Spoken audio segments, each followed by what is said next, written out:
Hello and welcome everyone to the TFF Podcast by Fantasy Football Hub, our first episode of the 25-26 season as we talk all things Telegraph Fantasy Football. My name is Fergie and today I am joined by not two but three superb Telegraph Fantasy managers.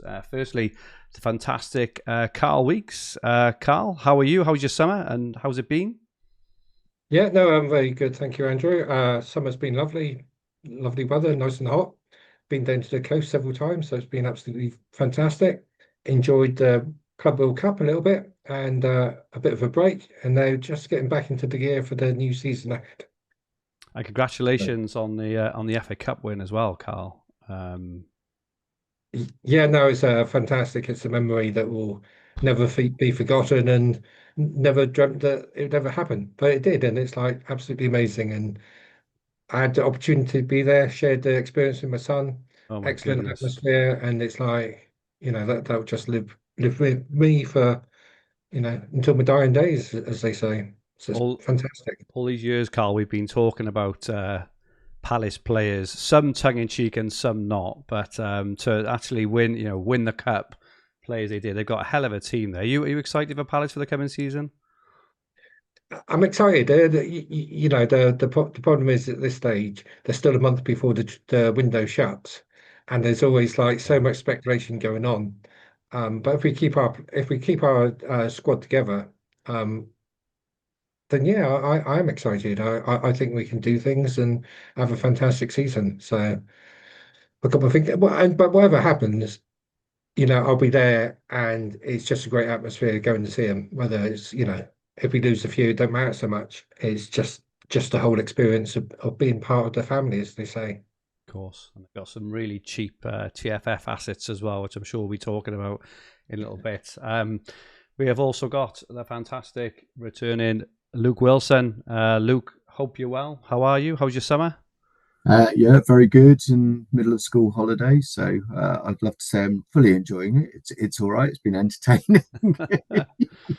Are you looking forward to But the no, new very season, good. Luke? Are you? Yeah, no, very, very raring to go. Yeah, it was a lot of stuff going on outside of fantasy football the last year. So sort of took a back seat for a bit. But no, very much looking forward to the season. Superb stuff. And thirdly, and we have a very, very special guest, the reigning Telegraph and Ultimate Fantasy Champion, the brilliant Jonny Currie, who is also the co-founder and, I want to get this right, lead analyst of Solio Analytics. I think so. I mean, I think so. When you're a startup, you just pick your titles, You don't do, you? you I do. could be whatever really, but yes, I'm involved in Solio. So we've just launched yesterday. So it's an FPL tool. I won't plug it too much. I know this is a hub podcast, No, but it's all good. yeah, I'm gonna need to milk reigning TFF champion for a bit longer. That's not too long till I can't say that.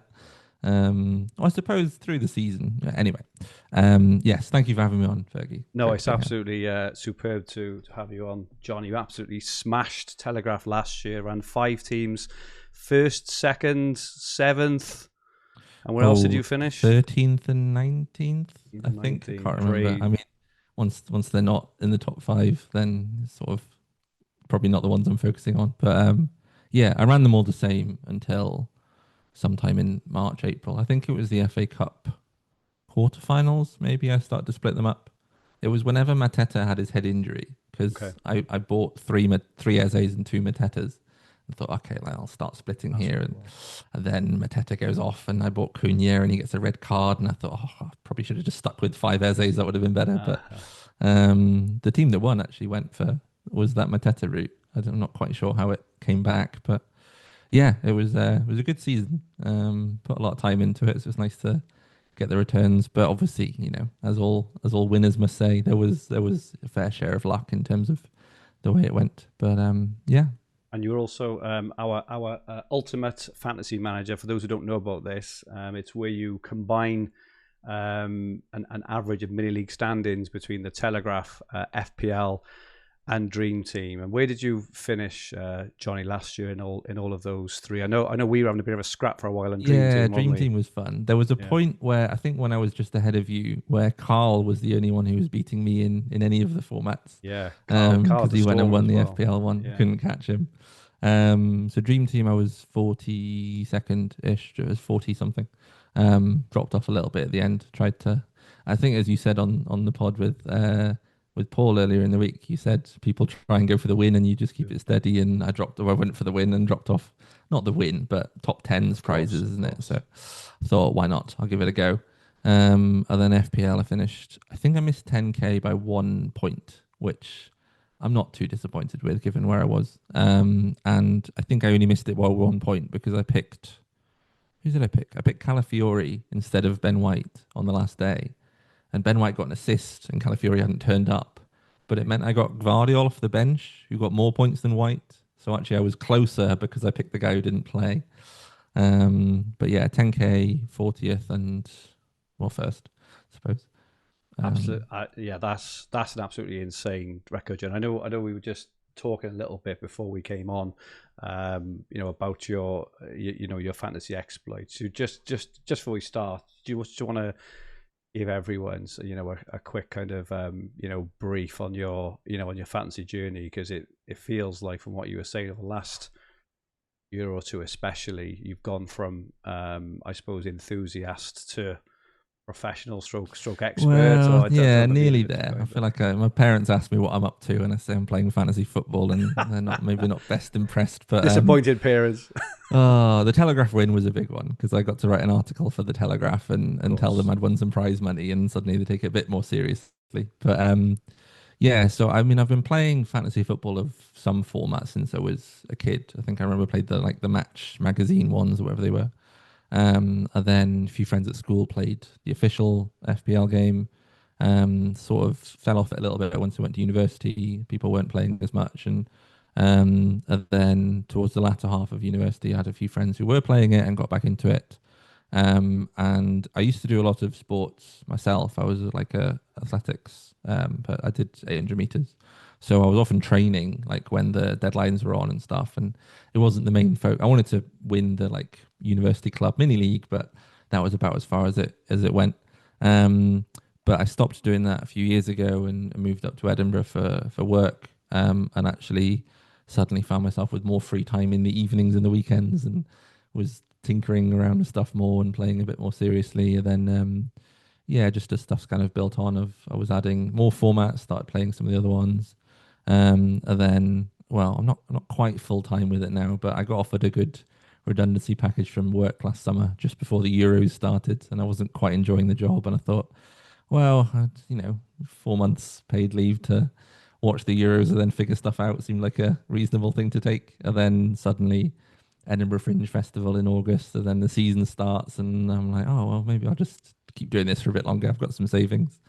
And then was making a bit of money doing some of the paid entry ones as well on Fan Team, and the Telegraph win helped as well, but was sort of just, I'll take a year or two kind of back from work and come back to it if I want to. I was learning new skills as well. I think I was building, I won't go into too much detail. I've been learning how to build optimization solvers and prediction models and things, and my programming came on, and now I can kind of pick up new sports. I was playing the Wimbledon tennis game over the summer, and I've started playing some of the golf fantasy and sports I don't really know, but I know how to play the fantasy game, so to speak. I've got a few friends who know golf, and they're asking for some tips, and I'm like, I literally don't know what the players look like. I'm just looking at a data screen.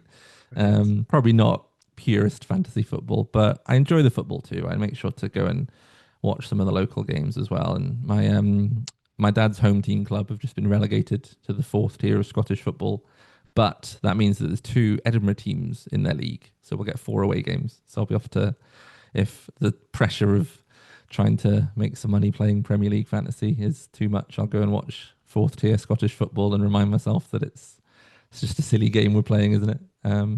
Moving shirts around the screen, as they say, innit? That's what they. Virtual avatars of millionaires. Well, it's great to meet you, Jonny, and we'll be hearing a lot more from you over the coming, hopefully hour. We will see. I think Carl and Luke know that an hour is generally unachievable, but we No will chance. see. Indeed. Yeah, indeed. We'll be asking you, Jonny, for some tips. It's clear to see that you're heavily into your analytics, which hasn't been that sort of involved before in the Telegraph community. So it'd be interesting to hear a little bit about that, but also tips on how your season went, your sort of highs and lows and things. I suppose firstly, just before we move on onto those tips and things, just to ask Carl and Luke as well. Carl, what are your initial sort of thoughts on the game this year? Obviously, there's been some rule changes. We've had the pricing out as well. We've been able to make some drafts and things. What are your high level initial thoughts on the pricing first? I suppose. Have you found it easy to make a team, or? I think I've found it fairly easy to make a team. I think there's a lot of enablers out there that you can just sort of like pick, and very good ones as well. I think so. I found it quite easy putting a couple of teams together, and I haven't really sort of like sat down and given it a huge. I don't really start my fantasy season until after the Community Shield, normally, because that's when you get the last set of fixtures. So I haven't sort of sat down and given it the full attention at this moment. But I found the teams that I picked, I thought they look pretty good, from my perspective. So I mean, so I consider them quite easy-ish to make. In terms of the rule changes, there's only the two. Yes, yeah. So Two, yeah.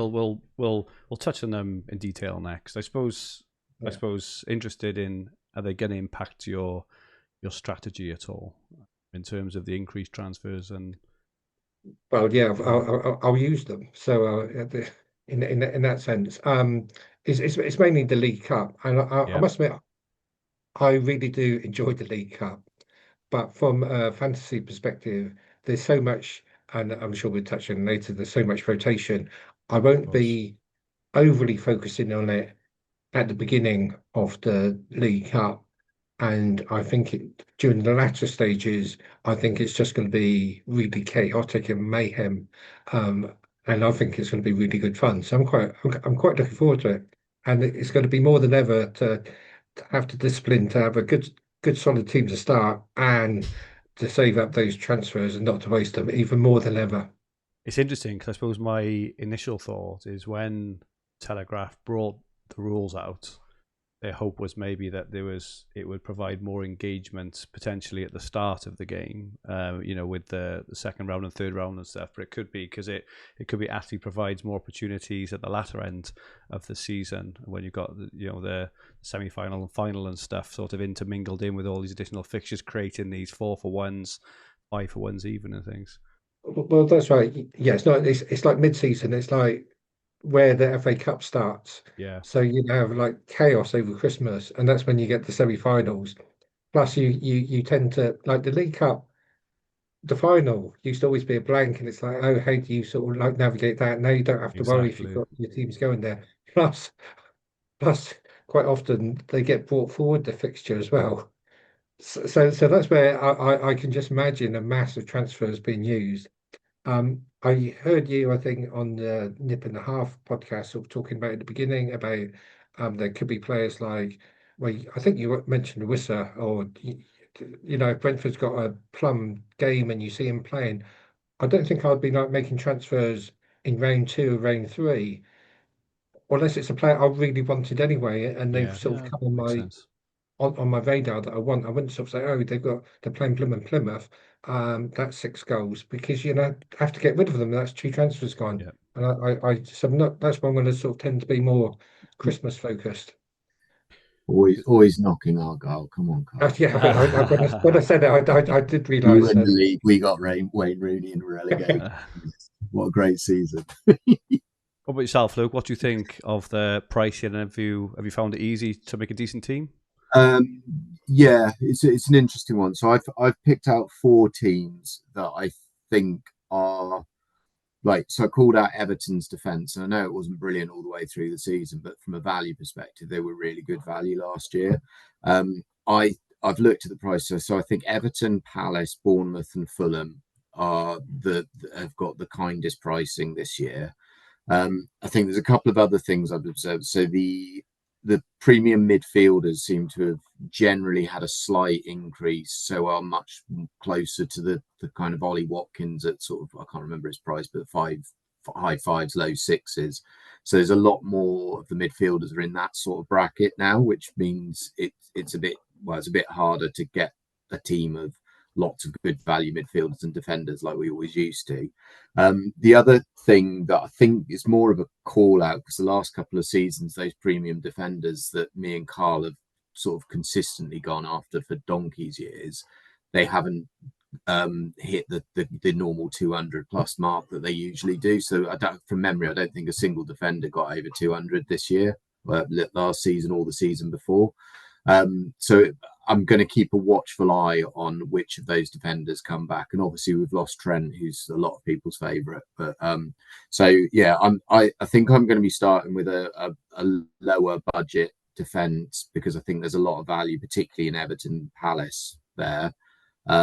And yeah, I might actually go for a premium at the start, which is something I never do because it's a game of value. And I still don't think Salah or Haaland are value with the price they are. But it's about the most points, and I think there's so much value at that sort of 3-ish million, or just over, in midfield and defence. I think you can afford to have Salah now without my normal whinging about it's a game of value, not a game of points. So well, it's both. It's both. That's the point, isn't it? So yeah, Munoz got 186 last season. I was just checking the top ones. Munoz 186, and then Gvardiol 159 was the next one. But Munoz played pretty much every game. Palace made the FA Cup final. Yeah. He was, electric, and he's getting still under 200. Yeah, Van Dijk might come back this year. Be interesting. So there's a few that could do it, but yeah, let's see. Just before I move on to Johnny's tips, can I just put you guys on the spot first about just a learning from last season. I don't know if either you, Carl or Luke, have got one off the top of your head. I'll give you a second. I'll go with my one first. Are you implying I have? What's that? Sorry. Are you implying I have? No. We'll be getting your winning tips now. I'll last year, I didn't. Well, I don't feel anyway like I took ownership into account as much. Ownership of top picks, and it really, really killed me. So for the first year, I think in years, maybe 5 seasons, I just got off to the most horrendous start. I didn't have. I think the season before I was slow to get on Newcastle defence. I think last season I was slow to get on Forest defence. I think I missed out on Salah for a period, missed out on Palmer for a period, and just watching the ownership grow on these players. They're growing for a reason, right? I know you've got the casual sort of user base who are bumping them up based on last week's score. I understand that, and I know that a lot of transfers are used way too early for our liking. But last year just killed me, and I feel actually I played the final 2/3 of the season reasonably well. I finished 900th, but I think it was like 6k in March. It just absolutely wiped me out. And normally I think the last 3 or 4 seasons I've been in the top sort of 100, 150. So it was sort of uncharted for me, but I just didn't jump on quickly enough. And as soon as the whole player base started, identifying these really great value for Forest defenders, for example, Palmer and whoever was just killing it every week. These 50-60% owned players. I'm not talking about 50-60% owned players who you're not interested in. I'm talking about top picks who I was just being stubborn over. So I think my one this year is just move with the trends maybe a little bit more and just have a look at the ownership. I know none of you guys actually are probably a fan of ownership, but it killed me last year. But Carl, have you got a learning at all from last year?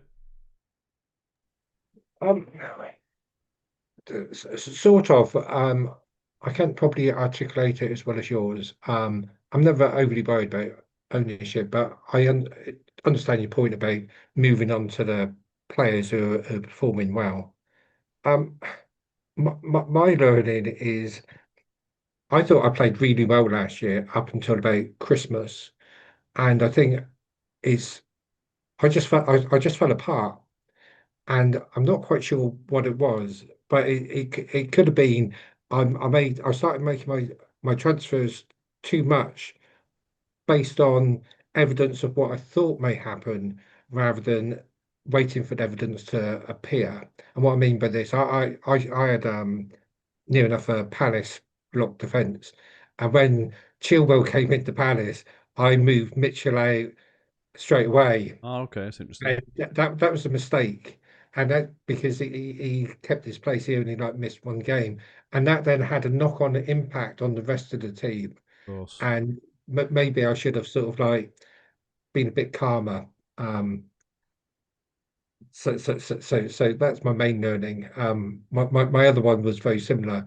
Was when as I went to the Gran Canaria before Palace played Millwall, and I think I was making transfers in the airport, trying to get the team news, so I could get the early kickoff and then make the transfer before I was getting on the plane, which wasn't helpful. So what You got off the was the plane and none of them learning? started. Go to Gran Canaria. Yeah. Luke, what about yourself? What was your learning from last year? I think don't change jobs. That didn't help at all. But Yeah. I think the probably the key one was patience. So it's very similar to yours. So patience was an interesting thing for me. I've always subscribed to this kind of hold transfers till Christmas. And I think because I kept with that, I didn't jump on certain people. And it's interesting because you were mentioning Cole Palmer, but like I have the opposite experience from him from last season, that I just didn't get off of him when I should have got off of him. So I think it's an interesting one, because I don't think the extra transfers probably mean you can be a bit more loose in the first bit of the season, but I'm not quite sure how I take that forward, because I agree with you. Like, there was definitely players that I didn't get on fast enough, definitely players I didn't get off fast enough. I've got to really think about what I do this season with those extra 5 transfers, because it probably means I can be a little less, I guess, risk averse in terms of, shall I just hold the transfer because it'll be worth more later. I think, I can't remember who it was, I've seen somewhere, like, I think Liverpool, like a few teams have got like 3, 4, 5 to 1s on Liverpool right off the bat after that first game. So maybe that's one I might start with Salah, and then just have him for one game just because he's so good, and then swap him for Haaland or something like that. But yeah, so it's going to be interesting. I think I'll use a few more transfers in the first half of the season is probably where I'm coming to. That's probably the easiest way of saying it. Good stuff. Thank you, Luke.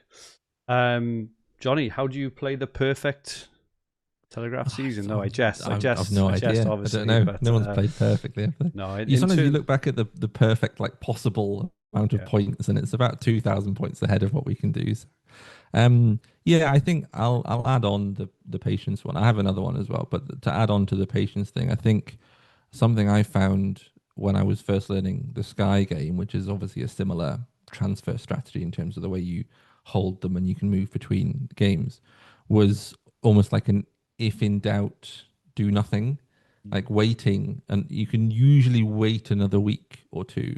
And actually, normally that information is so much more useful, because you do sometimes end up doing the move that you thought, and okay, you missed a game or so, but you often end up going a different direction a week or two later because something's changed. So if you're sure, you should be using the transfers, like, go ahead. But if there's a doubt and you can see like another route to do the similar thing a week or two later, I'd usually just try and wait.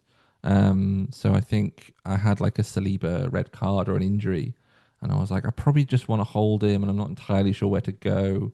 And by the time I waited, he was straight back in, and I had no issues elsewhere, so I wouldn't have made use of the money. I would have had to do 2 transfers rather than sitting with money in the bank to downgrade it or something like that. So actually just waiting meant I missed a week and came back, and the team's in a good spot.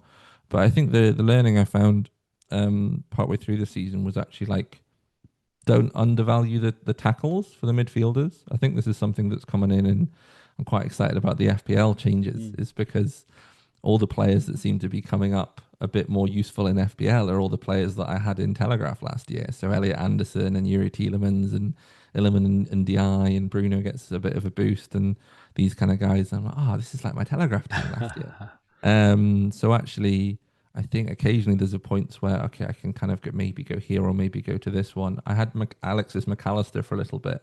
They're not necessarily these like tackle monsters, but it's like if they've got a baseline of like, they can get a few tackles in most games on top of the fact that they've got enough of a goal threat. If you can hit a period where you bring Yuri Tielemans in and he churns out a few tackles, but also he gets his goal when you own him, which I happen to do once or twice, then one, it's really exciting because no one else has got him. But I think just it's those tackle points all add up. And it's not like this guy's not getting involved in an attack and you're not gaining fixtures. Exactly. So there's often these kind of like double threat players, I think, kind of get overlooked a little bit. And I liked them as picks anyway, rather than going, I'm going to try and find someone that people don't generally own. The models I was building were kind of valuing them. And I thought, okay, that's interesting. I'll go down there. But they were a bit pricey. I think like McAllister was like 4 and a bit million, and it's a bit of a weird price point. It's not really, he's not a super sexy or exciting pick for that price. You're kind of normally looking for, this guy's like suddenly playing up front now, or he's suddenly got penalties, and now he's the value of a more expensive player for a bit cheaper, rather than finding that price point. I think the tackly boys in midfield are sometimes overlooked. I think we sometimes just think of like a João Gomez or someone who's only tackles, and they're still good, obviously, good value. But yeah, I think that interim is an overlooked point sometimes. I'll get hung, drawn, and quartered by our listenership if I don't ask you, Jonny. How many transfers did you have left at Christmas? I had my list somewhere. It was quite a lot, I think. I'll guess. Hang on. I think. Oh, hang on. I think we should guess. Luke, how many transfers do you think Jonny had left at Christmas? 28. Closest wins Mars bar. Okay. Carl? Oh, I know it's higher than 28. Lucky Luke. I'll go for 30. Okay, I'll go 31. It was 30, yeah. It was 30. Well done, Carl. You cheat. 30. Interesting. And strangely, so that is the number. I had 30, and then I used 2 between Christmas and New Year. Okay. So I had 28 by New Year. In terms of that first half of the season, you obviously used 10 transfers between the start of the season and Christmas. What did you use those transfers for? Were they strategic? Were they injury? Was it a mixture? Or so the first 2 were, I'd started with Haaland and Declan Rice, and I didn't have Salah. And I think I kind of wanted to get onto Salah and Palmer, and Haaland he just had his 2 hat tricks, but I thought actually he's not providing as much value now, and he was quite expensive.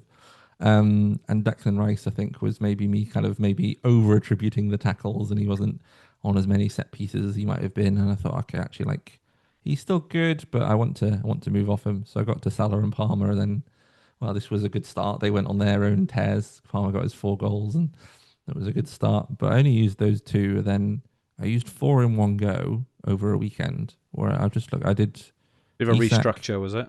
Yeah, Isak, Gomez, McAllister, Munoz to Gabriel, Mbomo, Solanke, and Tavernier. Okay. So I think there was a period where it was like there's a bit of a fixture swing, and I was like, okay, we've got enough info on the teams, and I'm going to move the money around a little bit. And McAllister was one I thought maybe I'd slightly over attributed the tackles with a McAllister and Declan Rice, and I thought, okay, I've slightly overdone this. And then the next one was Eze, I think he got injured, and I bought Smith Rowe. And then Tavernier, I think, got injured as well. So I had 2 like injuries, moved him to Matoma. And then the next 2 were actually like right before Christmas. So these are the 22nd of December. So I used between the 30th of September and the 22nd of December, I did 2 transfers. So that's all of October, all of November, and most of December was 2 transfers. That was my team of just crazy. I mean, I'd had 2 injuries in that period, and I fixed them, and that was all I did. I didn't need to move anyone around. I had a structure that I liked. I had Salah, I had Palmer, I had I think Flecken was in goal, and he was still doing all his saves. Not many clean sheets, but lots of saves.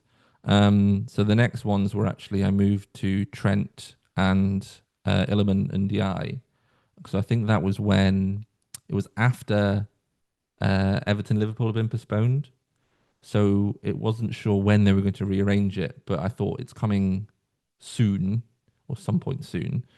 And these guys are ones that I kind of want to swap to. I was going to get Trent for, might even have been an early FA Cup round. I can't remember exactly, but those were the 10. So there was a quick fix at the start / get off Haaland. There was a restructure for 4 transfers, and then there was 2 injuries. And then there's like double game weeks coming up, and going to move for that. And that was all I did. I think that period of October, November was where I actually got some good fortune without getting fortunate with the points. Yeah. Like I'd expect to have more problems to fix there, or maybe more opportunities where I felt like I wanted to take them. But I think I was doing that like I don't need to move, so I'm not going to. And I know that you usually end up with quite a few in the back end of the season being more useful. And part of it's being like patient with my ranks, not particularly good right now, but I know that the Telegraph do that weekly email where it says how many transfers everyone's got left in the top, whatever. And I was like climbing slightly, but also growing a gap on the transfers I had on people. Beautiful. And I'm like, actually, I'm not really soaring up the ranks, but my like relatively, I'm doing well. So actually, like that's where you start to figure out maybe where your like true rank is, and like, okay, I'm here, but I've got 5 more transfers than these kind of guys. And there's the people who fly off at the top, so the numbers get a little bit skewed. But as a benchmark, just on that, have you got a view on what the value of your transfers were? So do you know how many points each transfer made you as you went through? No, this is a thing we always used to. I was going to ask actually, because I remember in the Sky pods you used to talk about like a transfer's worth about 10 points in terms of your like mental model of like, is this going to give me 10 points to weigh up whether it's going to be worth it? So like when I give it to the optimization solver to generate some ideas, then it's about 7 or 8 points, I think was kind of the benchmark that we were kind of looking, or maybe like 6 or 7, 6 to 8, you sort of fluctuate around a bit, see what changes. Sometimes like you run it at 6 and it's just not suggesting anything, and I go, I don't need to think about whether to, value them a bit higher. But sometimes you kind of go like, this move is kind of on the cusp of that, and it's kind of giving me some feedback of the kinds of moves that are on the cusp of being worth it. But I think the way I would normally think about it was like it needs to gain a fixture. I don't really think there's any point in not gaining a fixture with a transfer unless you've got injury, which again, I guess is gaining a fixture because you guys not going to play, and improve the team, or make a sort of move for the fixtures. I think if it's only doing one of those, that usually doesn't. That's what the kind of like the rule of thumb in my head. If I was like, they're your two away, sort of. It's kind of like a key checkbox. transfer factors. Yeah, I'm like, they don't tick them both. If I've thought of a transfer and I'm not sure about it, and it doesn't do one of those things, then I'll be like, oh, maybe I should really think about this. Whereas if it does, then I can go, okay, like I've gained a fixture here. I've moved on to a player that I think is going to do a reasonable portion better, and puts me in a good spot. It's not like blocking me off. I'm not picking a player who's at a price point I can't get out of. If I was doing that, the gain would need to be higher. But so if you think about it like that, the fixture that you gain is probably maybe 3 or 4 points on average.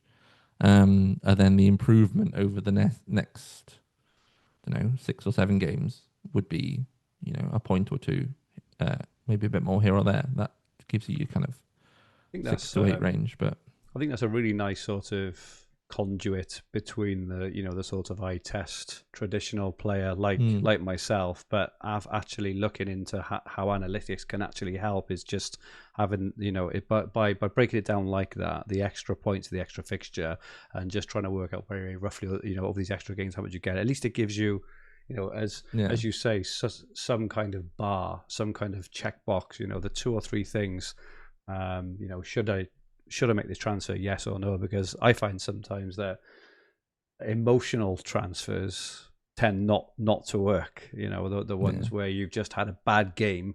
Well, so I'm going to move on to the next forward in the next game. They do, but they're not on the whole. Exactly. Because if it was a really good transfer in, you'd have probably have had it in your head anyway, wouldn't you? Rather than just game to the next. Yeah, interesting. I suppose the interesting thing that came out of that for me in how you used your transfers in the first half of the season is probably not too dissimilar in terms of number and in terms of the sort of quality of moves to what a lot of others made. And I suppose that gives everyone hope, is that just because you won, is this we get the feel that you're wearing this you did all these like super fancy, brilliant strategic moves, but you don't have to, do you? I think that's the thing. It's probably more avoiding mistakes than it is trying to do something really clever. Really like just keep it simple. And actually you'll find that people start to sometimes you find like a kind of clever move, and I think that's where the fixture stuff gets fiddly, like late in the season. Those are the clever ones where it's like, oh, actually I can do this and I can get onto this guy before the game moves, and I can't remember. So I think at the end, trying like going early for NDI, because I noticed that he was playing the FA Cup rounds and had a chance of penalties and was doing lots of tackles, and I'm like, oh, actually I can go early. I think I bought him before a Man City game, which was like, he's not good here, but he's playing all the time, and they've got Peterborough in the cup or something, and he actually ended up he scored in both games, that was the luck. So you feel like, okay, like I've done something kind of smart, but it wasn't like, just I'll chop and change and this. No one's thought of this guy. It was kind of there's a double game week coming, and I need to move some funds around, and I think this guy's good. But I wouldn't have called that like a kind of mad brain. You don't need to keep hitting hat tricks all over the places. So I know where my season went wrong now is while you took Haaland's hat tricks and moved off to the next best thing, I missed Haaland's hat trick and brought him in because he was scoring hat tricks. That's where it was. I did that in other formats. I did it the other way too. Yeah. So it wasn't like it was a master stroke of, I know he's going to be good for 3 weeks, so then he won't be good again. But he's still very good, obviously. Just happened to hit that good run. So you've got to go your way on some of those bigger things, but actually in terms of your strategy, I don't think it's too complicated. Good stuff. Certainly early on. Let's have a look at the rule changes briefly. Hopefully most people know about these 2 changes, but the Telegraph have introduced 2. Well, one huge change is probably the biggest change they've made since, I think it was about 20. I want to say about 20. They brought the tackles in and the save bonus in about 2021, 22. And before that, they took away Star Man in about 2017. But inclusion of Carabao Cup matches is a pretty big change. And obviously the Carabao Cup starts early. So the FA Cup for us into the Telegraph normally doesn't start until like it's the first weekend of the new year, is it? We don't even have to think about it. But the Carabao Cup starts early. Carl has very, very handily put together a bit of a schedule of when this is. Round 2 is the middle of game week 2, which is interesting because obviously maybe not obviously, but all the non-European teams, all the teams not involved in Europe, will play in this round, which obviously normally tends to be not the top picks in the game, because obviously the top picks in the game play for the best teams. Round 3 is in September, round 4 October, the quarterfinals in December. And then the semi-final, I think you alluded to earlier, Carl, it's mental. Around that Christmas period, you have the Premier League matches, you have the FA Cup weekend. I think you then have the Carabao Cup midweek, followed by sorts of Premier League games after then. So it's going to be super, super interesting. Carl, you put this together, this kind of mini schedule. Have you got any sort of takeaways around it? And I suppose just to ask around whether it's going to impact your strategy early on or not. Yeah, so when I went to look for the dates, first of all, most people know Ben Crellin, and I lifted these from his planner, so it's not like I've done all the deep research. So if there's anything incorrect, it's because I've copied Blame Ben. Ben. I was going to No, say not Ben. Ben's fault. He Yeah, got it all right, but I've the just written opposite. down the wrong Yeah. things when I've copied across. Um, as I tried to sort of say at the beginning, I'm not going to sort of like take too much notice of the early rounds. Yeah. Round two, I think, as you said, is non-European clubs. They'll be sort of in my focus. If anything, maybe some clubs that I think will do well and be there at the later stages. I won't. I'm not sure when the draw is. I won't be going, oh my God, this is who they've drawn in round two. So like I'll have a few Man United players because I think without Europe they may take competition quite seriously to try to win some silverware. So it's I'm quite happy to put some in, hoping to pick something up. But I'm not going to let that drive my decision making. Yeah. But at the later end, when you quarter-final stage, I hopefully wouldn't have used any transfers, and then you'll have the top teams with quality players that you probably want Of anyway, course. and get the fixtures, attack the fixtures with the quality teams and quality players who you'd be happy to take forward. So Not, at the beginning when you get one of the lower teams like Sunderland, they may do very well this year, but you may pick one of their players just for that, and then you'll have to get rid of them, and then before you know it, you're just burning through transfers too quickly. yeah, interesting. Thank you, Carl. Luke, are you gonna take the Carabao Cup into account? No, I was just making some notes there. I think I just don't see most of the players that I would want playing in those early rounds. It's very similar to the early rounds of the FA Cup. I mean, I will be looking at the team sheets, and if there's players that I would want, then that may make me bring them in. But I will, I always work on my watch list, and I tend to work about 6 weeks ahead in terms of the transfer strategy. That generally comes in second half of the season, so I need to get my pen and paper out earlier because I do like doing it that way. I think so I'll be keeping an eye on them, but I think it's not until the quarterfinals that the teams that I would be interested to have that have got players I'm interested in would start taking it seriously. So I think it's from sort of that December period, which I guess ultimately that just means moves our Christmas period forward 2 weeks. Yeah, exactly. The normal Christmas period. So so I don't think it will change my game. But again, I've got those 5 transfers. I think I'm going to have a mindset of those 5 transfers are a bit more fun in the first half of the season that I wouldn't normally use them for. Cool.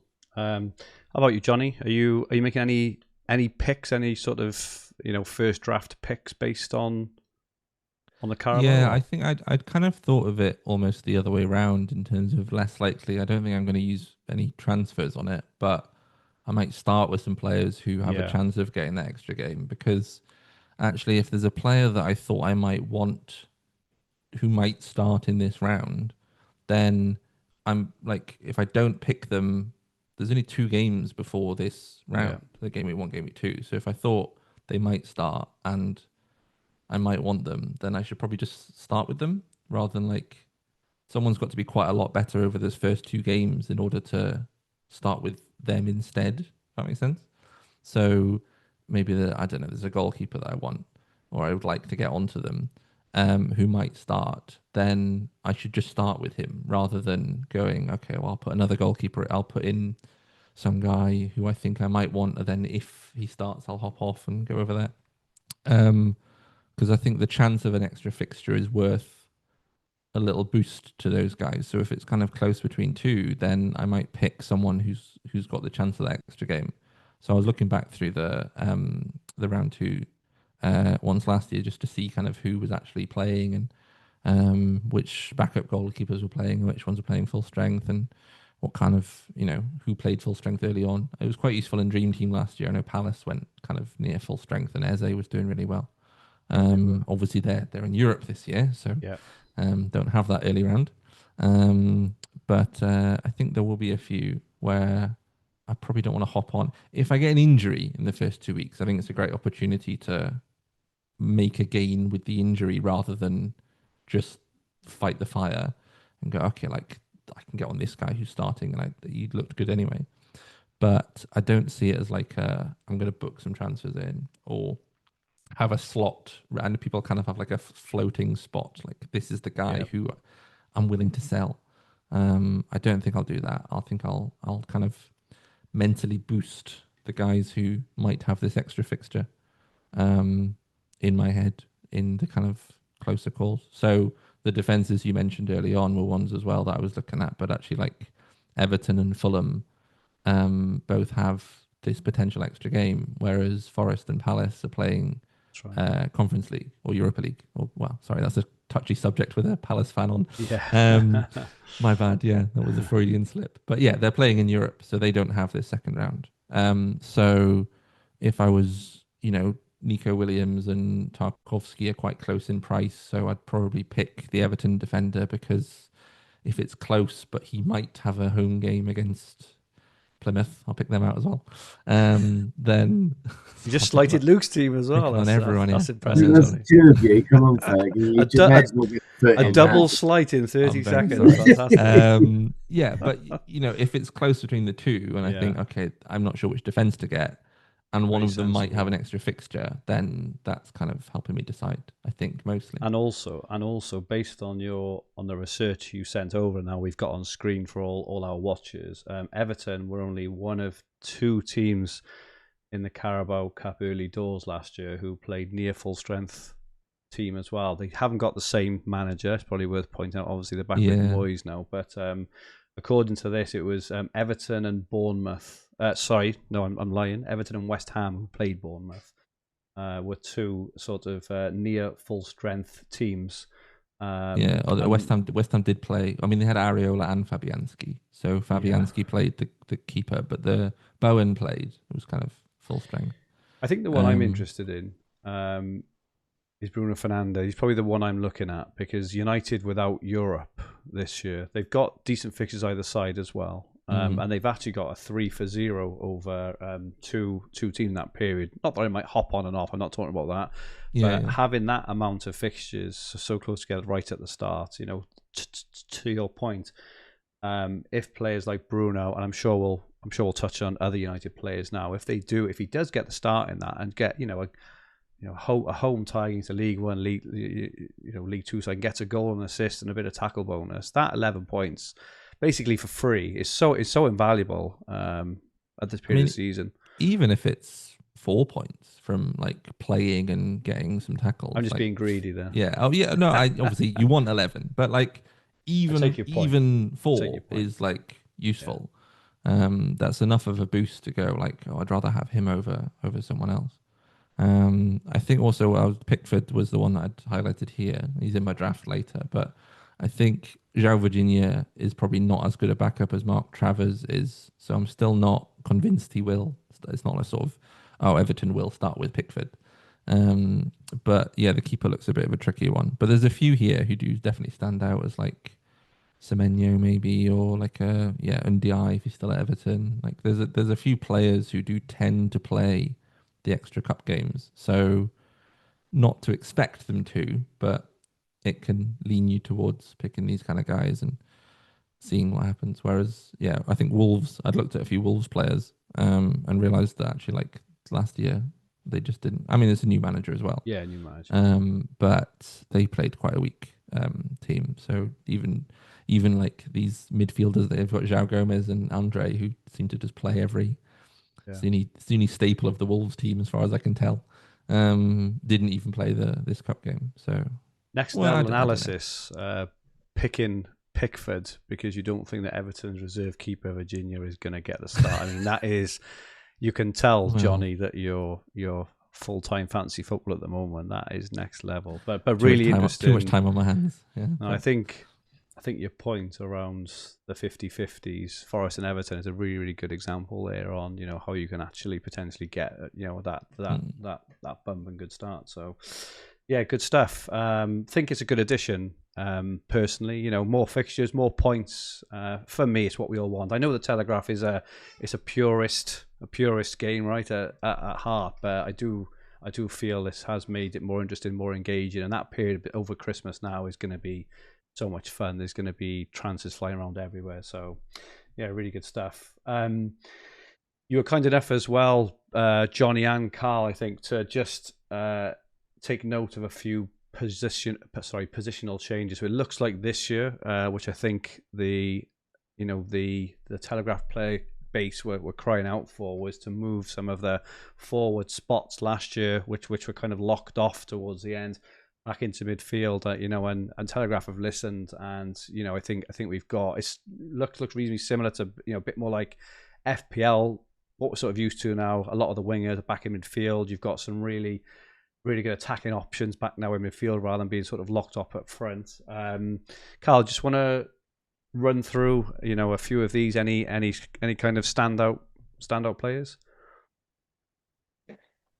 Well, the top three are very interesting. Semenyo of Bournemouth, sort of like moving down and getting an extra 21 points, and that gives him a huge boost on where he would be compared to other midfielders. I think that puts him near enough top of the points per million. Wow. And very high up on the points per million per game. Lewis Potter's another interesting one. Again, 19 tackles. I'm never quite sure what position he plays, if it's like a defender or a winger. But again, 19 points. And the Brighton player, which is of interest to me, is Minter, who joined from Newcastle last year, another 19 points. And they all played 36 to 40 games, so they're nailed on, and it really does give them a boost. So if you just look at how many points people scored last year, you may skip over them quite quickly. I don't think you'd skip over Semenyo that quickly, because he scored high anyway. And then you add on 21 points. To me, he's doing enough locking my team. Wow.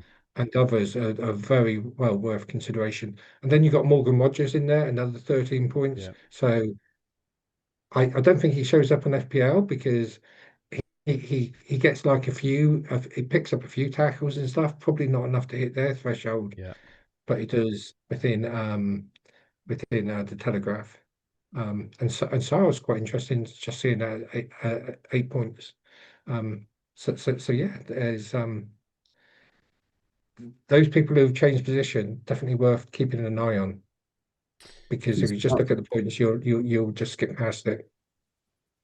Sar's a really interesting one for me, because if you look at the Eze ownership, it's so high, and when you add in those extra points, from memory, they're very, very close in their total output and games played.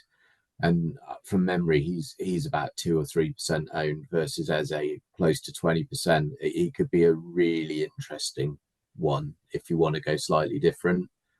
He's a really good player in my opinion as well. Yeah, yeah. He started. I think he started off the season quite slow, didn't he? I think he was sort of in and out with the team, and then he kind of got in and kept his place. But I think when he played, he was very good. So if you kind of worked out what that would be over the season, if it took him 6 or 8 games to get into the team regularly, he could have been up around the 180, 190 point mark, which and Palace improved it, as the season went on as well. Look at what he played 43 times. I'm assuming quite a few of them at the start was probably the substitute, but agree. It looks really good.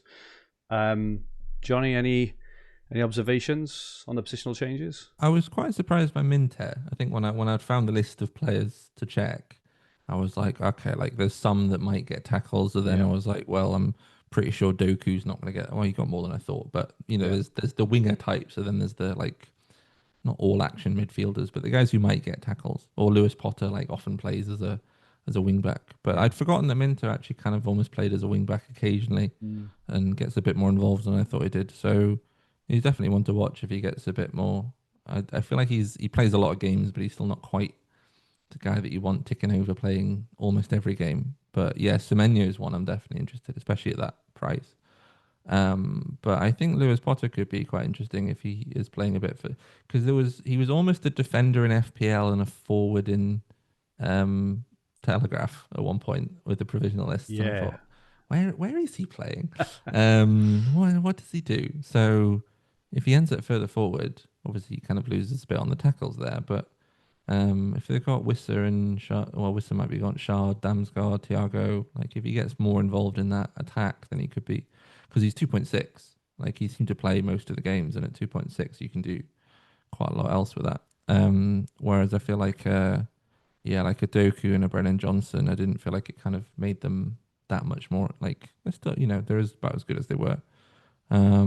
Rogers maybe a boot. I think I'm not as sure about him. I think he's still a good pick, but I shouldn't overwrite 13 points. Are still, none of these are flying away. Some of the top tacklers are getting, way more points than this. Yeah, of course. But it was more just if you want to slightly readjust it. I think Semenyo is the most interesting to me out of these ones, especially if Kluivert's not been in pre-season or properly. No, he hasn't played much. So he feels a bit. He seems to play all the Premier League games anyway, but he's probably a bit more likely to get that early cup game. He came off the bench in the second round last time, but I think he played some of the earlier rounds apart from that one. So he's definitely one I'd be looking at. I think as a Spurs fan, I'm quite interested in Brennan Johnson. I would expect him to play in the front three again. He felt like, he made 34 appearances last year. I think he was injured for a fair old chunk of the season as well. So 3.8 million, right winger, basically playing as a forward. If he's playing a lot of games, I feel like Spurs is quite hard to kind of pick apart exactly how they're gonna line up. But Son off, and just you can get another Welshman in your team as well. Let's have a look at some players. So we're going to go position by position now. We've got all the data from last year, which we've got on screen. We'll call out some of it, but what I'm going to ask you all gents, I'm going to ask you. Are there any essential? Are there any absolute locks? Any really obvious players which you'll be having? I want your top picks for each of the positions. I want a bargain pick and a potential left field pick on all of these. So we'll start on the boring one first. On the keepers, top point scorer from last year, Henderson scored 183 points. He's been priced very kindly, I think, at 3.1 million. He was also top for points per million, and he was third in points per million per game as well, only behind Dubravka, who I think has been confirmed today that he's gone to Burnley. Obviously, his points last year were gained at Newcastle, and Kelleher, who would have got his points at Liverpool, has now been confirmed as going off to Brentford as well. So you mentioned Pickford, Jonny, and obviously Sells is quite high up as well from Forest. What are your takes on the keepers this year? Yeah, I quite like Pickford. I think Everton's defence is pretty solid. They tend to be, a lot of their weakness comes from being a weak attack generally, rather than sort of a weaker defence. They're actually kind of a bit higher up usually in some of the projections I look at. But he's a little bit more expensive. I think I'd want to be quite not quite sure. I don't know how I'm going to be sure he's going to play the round 2 game unless Moyes comes out in pre-season, which would be a very odd, very Telegraph specific question for a journalist to ask him. But I think he's one I quite like the look of. I think Kelleher at 3.1 as well. I think Brentford tend to be a team that rack up a lot of saves and they don't really keep that many clean sheets, but he just keeps ticking over. I think I had Flecken for a long period last season just because he was cheap, and he was actually, even when he's not getting a clean, they're not usually getting spanked, 5-6-0, getting some minus points. He's still getting the saves in. But Verbruggen, I think, because we had a few seasons where the Brighton keeper wasn't really kind of obvious who it was, but he's kind of seemed to, apart from the fact that he's been injured and not spotted in pre-season, there's all this confusion. Oh, really? He's in my FPL draft at the moment, so I'll keep an eye on that. I think he's missed some. I can't remember. FPL Instinctive is the guy to check on Brighton. He's very knowledgeable, but I double check it. I might be wrong. I think he's expected back, but isn't back, if that makes sense, as quite a few players are. So might be mysteriously missing, but might be fine. Who knows? But the Brighton defense is quite good. I think he'd be one I'm interested in. My cheap pick was going to be the Burnley keeper before Dubravka signed, because I think Weiss is 2.1, which would have been very cheap. I'm not expecting Burnley defence to be doing that much, but if you expect him to just play every game and not be a problem, because when you pick a really cheap outfielder, then I feel like if they get dropped, you're kind of in trouble. Whereas the goalkeepers tend to just normally hold their spot. Their like backups aren't so good. But Dubravka's 2.7 or so. Yeah, I think the promoted teams are all 2.5, 2.6, 2.7. So I think there's a bit of value around the sort of cheaper ones. I'm not as keen on Sells because he doesn't have that extra Carabao Cup game, even though the defence is quite good. I think if I wanted a Forest defender or defensive player, probably be like a Williams, just because he's a bit cheaper relative to the defenders. Whereas instead of Sells, I can save $500,000 by getting a Kelleher or a Verbruggen. But I don't know. I'm sure at some point I'll come back to Raya. I think him not being the most expensive keeper is something I was expecting. I was a bit surprised Edison and Becker were more. I think Arsenal defence is just like a chunk better than any other defence, but you probably need to find more of these guys who free the budget up to have this more expensive keeper or a period where Arsenal have got some extra fixtures. But if they have that, then I'll definitely be keeping an eye on him for later in the season. I think early on it's probably, I don't know, we'll see. Depends if you've got Salah and Haaland or not. I suppose. Speaking of, I feel like I've named all of the goalkeepers. Anyone I missed? Speaking of Edison, if Trafford does come in and take his place at some point, I think he's 2.5. Trafford 2.3. Yeah, how much is he? Oh, he's 3 million. 3 million. Oh, they bumped him up after, but it's still insane, right? Yeah, still, it's insane value. Yeah. I mean, I was going to say, I mean, on this, I mean, I think they've underpriced Henderson because of the saves, because even in difficult games, that's the thing, since they brought the saves in, like Becker and Edison, who were always like worth the extra money, the cheap ones in a similar way in FPL, I think you've got to go lower price for your keeper. So I mean, personally, I can't see past Henderson, but Trafford's probably the only one that would change my mind, because a Man City keeper for 3 mil seems a steal. Yeah, it is a steal. I think I don't know if Ortega. There was rumours he might be gone. This could be Edison's last year and Trafford in next year. But Edison has been quite injury prone, haven't he, this last season or two as well. So they could be periods. Yeah, there could be an extended spell. Carl, thoughts on keepers? Not the most exciting area, but the best place to start. Pretty much repeat what was just been sort of said. The only couple of things to add. One left field, or whatever you call it, is the Man United keeper Bay, or whatever, because he's injured. You could imagine that's true. Yeah. I don't know for how long, but you could imagine him starting and playing League Cup games, and you never know if he does do well without only one keeper. Yeah, and possible that he could then take over. You don't know. That's a left field risky pick. that is.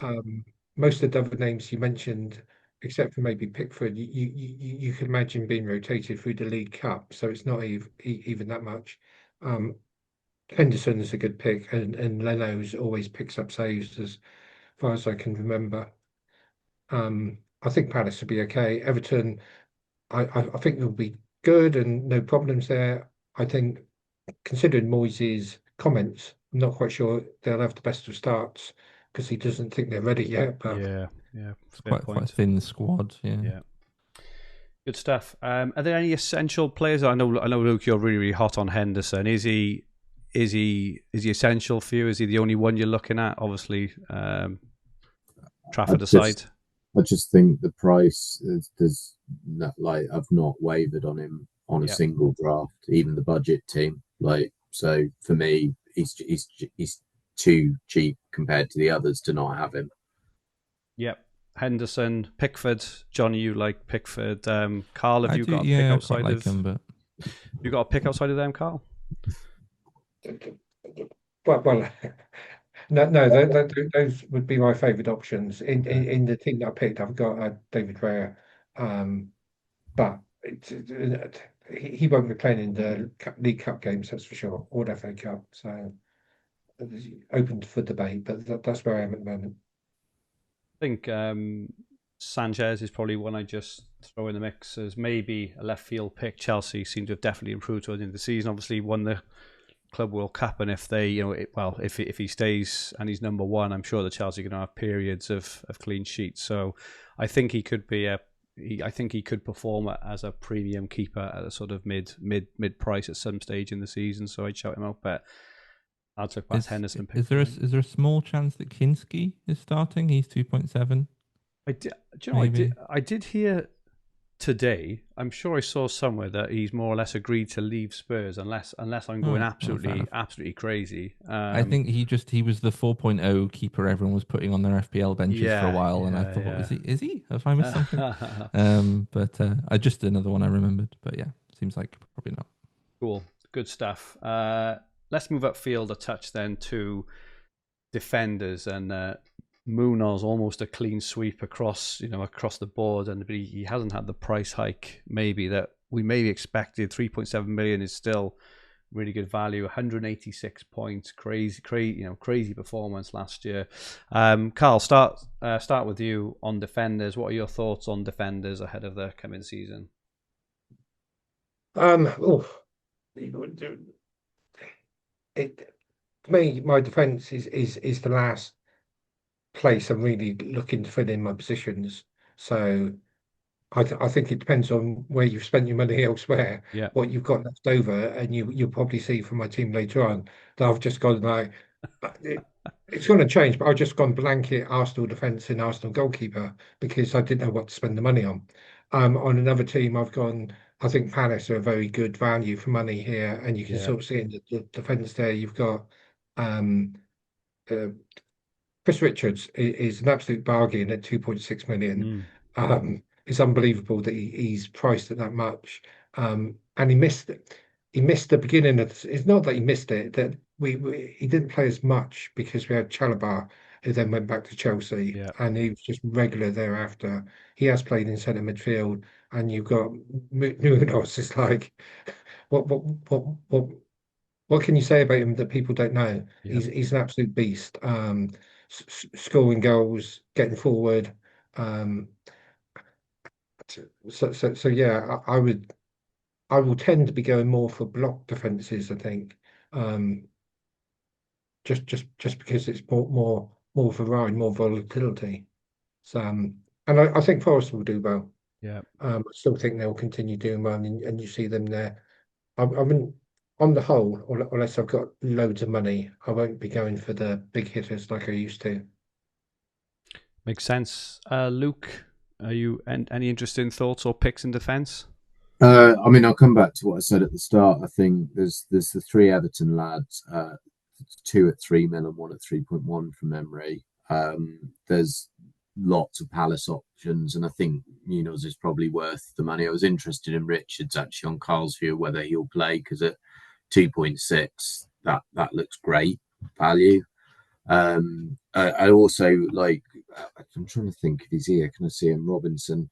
So at Fulham, Robinson's at 2.8 million is another good shout there. But I think there's a lot of these. Lacroix, we haven't talked about him, but his points per million, I can't remember again, 45 to 48, I think, 46.3 from last year. I don't fancy Forest is an interesting one. So they're the ones that have been priced there, but I do think Forest outperformed their level last year. So I think they will probably drop off. I look at Moyes coming in at Everton, and Moyes is always solid defensively. So yeah, it's very interesting. But yeah, for me, I'm trying to not have too many Palace defenders, but I keep having drafts with 3 Palace defenders. They're just so cheap, I'm really trying not to. So I think I'll end up with probably Munoz or Lacroix, if that's how you pronounce it, and Hendo. But I will only have 2, I think, is where I'll be. And then I'm definitely having an Everton defender, and then whether I go 3 at the back or 4 at the back is still a little bit up for debate, but I'll probably try and go for a premium because, 20 years of playing the game, there's always been a premium defender that you just keep all season and gets you 200 points apart from the last 2 years. So it's just working out who that's going to be. Jonny, your defensive strategy this year?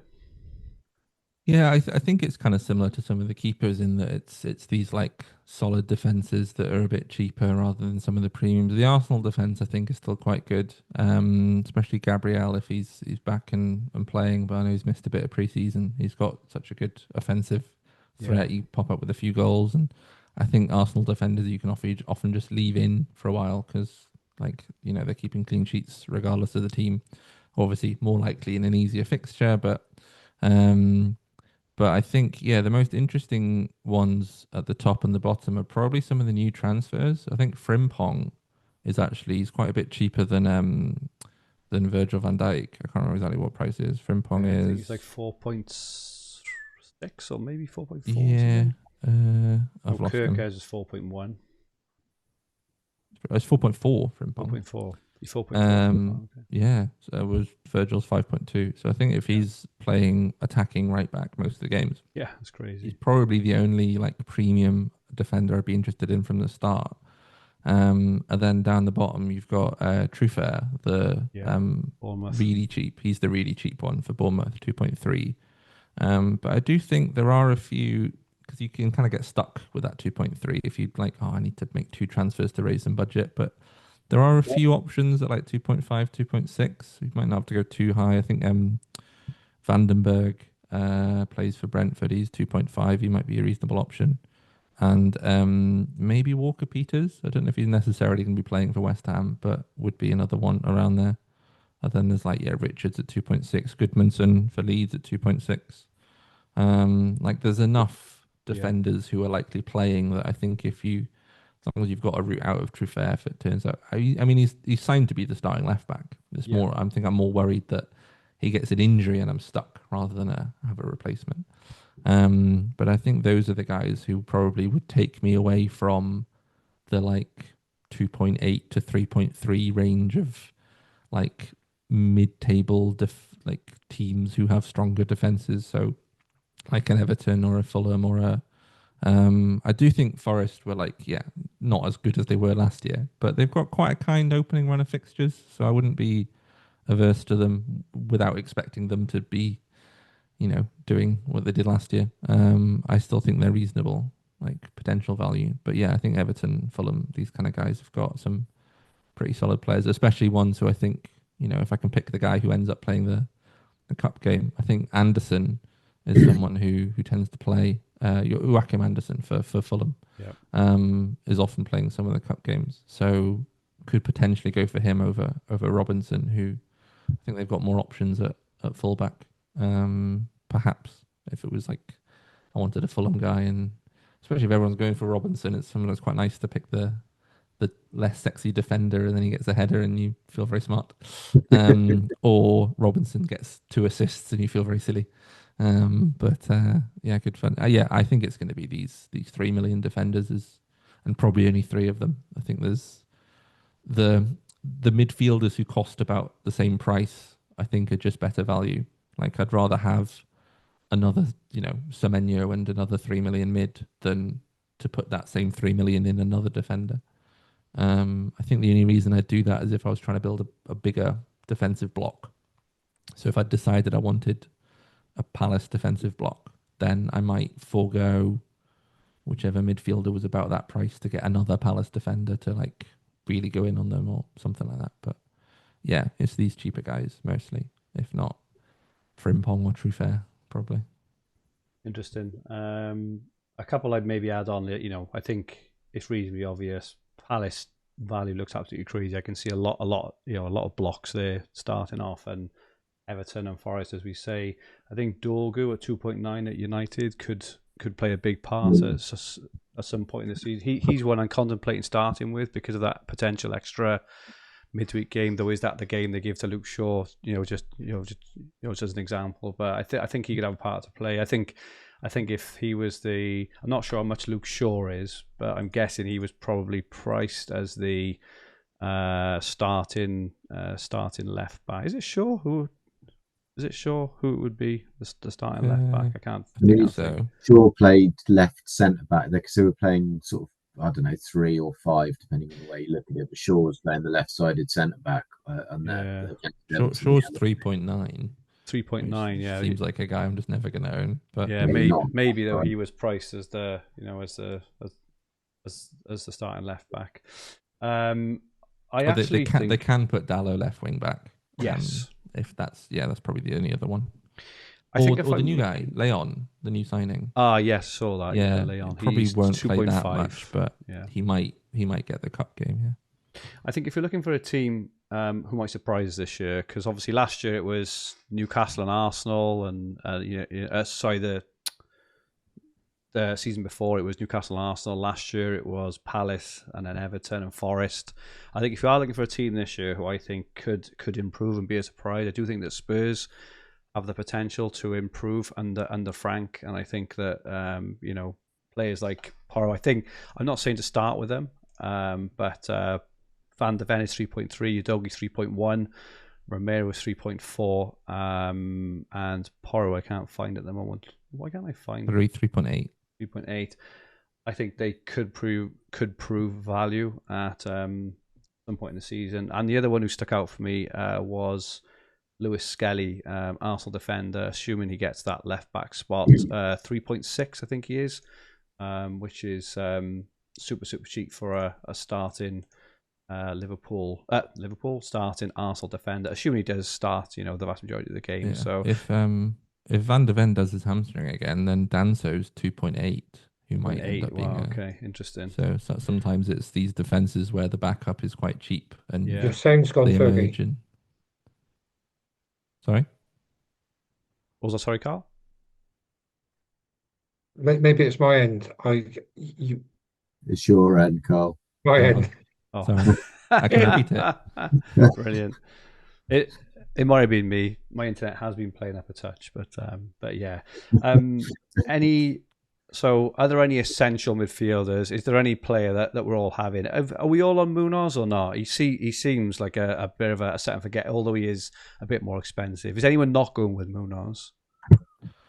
He wasn't in my draft. Okay, but, so Johnny isn't going with Munoz. I'm not quite sure how much time I'd spent on the draft just yet. No. Yeah, I could definitely see myself going without him. Okay. I think they've got a tough early round of fixtures, and I might pick the guys who've got the extra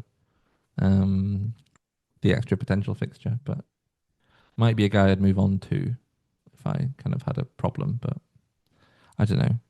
He's good. I'm not saying I don't want him. It's more of I'm not sure if he's essential. Any essential players, Luke, for you in defence? Any absolute locks? Is there?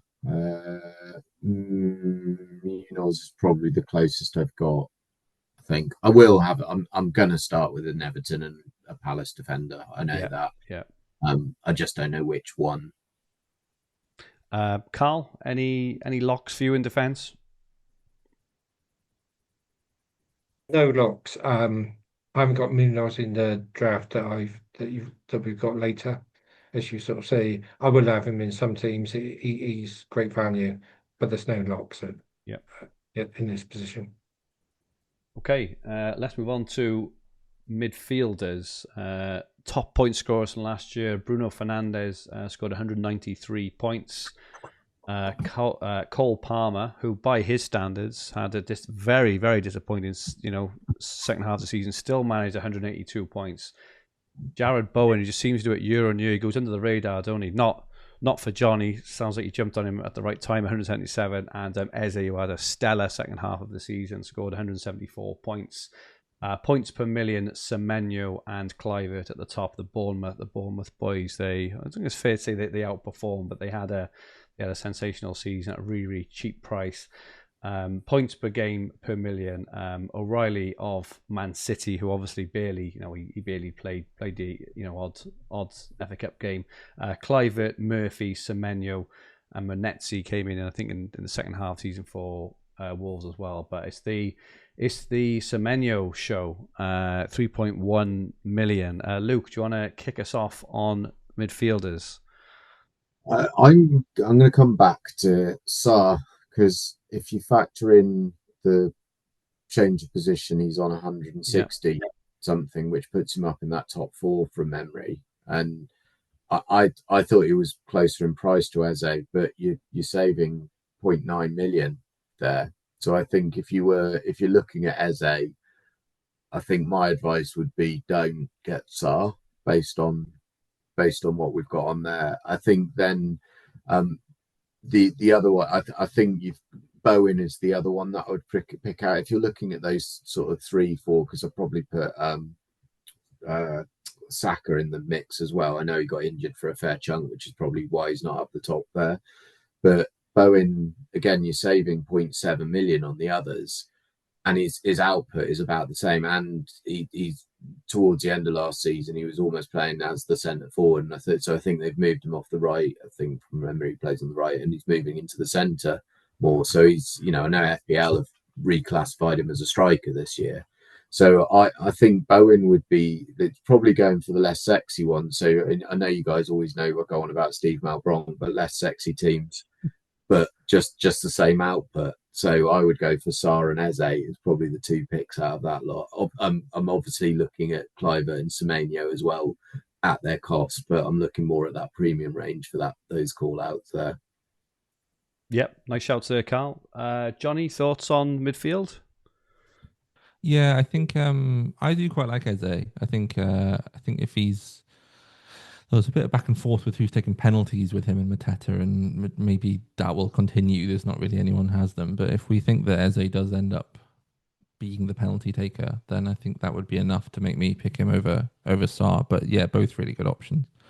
I think some of these like cheaper guys, who Semenyo is the one who really stands out to me. I just feel like he's with the tackles extra as well, and sort of playing all the minutes, all the games. He seems pretty nailed. Would be one I'd pick out. I think Gomez as well. João Gomez, the tackly boy. Again, but I think there's quite a lot of value around that point with some of these tackle guys. Elliot Anderson, I think, was really good last year. And I think he was 2.9 last year and 3 points, so he's barely gone up. And he took a lot of set pieces when Alanga wasn't playing. I think it dropped when Alanga started taking them. Who's obviously moved on now. So I don't know if he necessarily gets them back, but that would be sort of a pick-up and assist threat from what he had before if he can keep up his tackles. I think as well, someone like some of these Everton guys, I think Idrissa Gueye is someone who does a lot of tackles and can get involved. He's quite cheap, as long as Ndiaye too. I know not all of these guys are on the list, but if Ndiaye stays and takes penalties and is playing for, I was going to say an attacking Everton team, but that's not what I mean.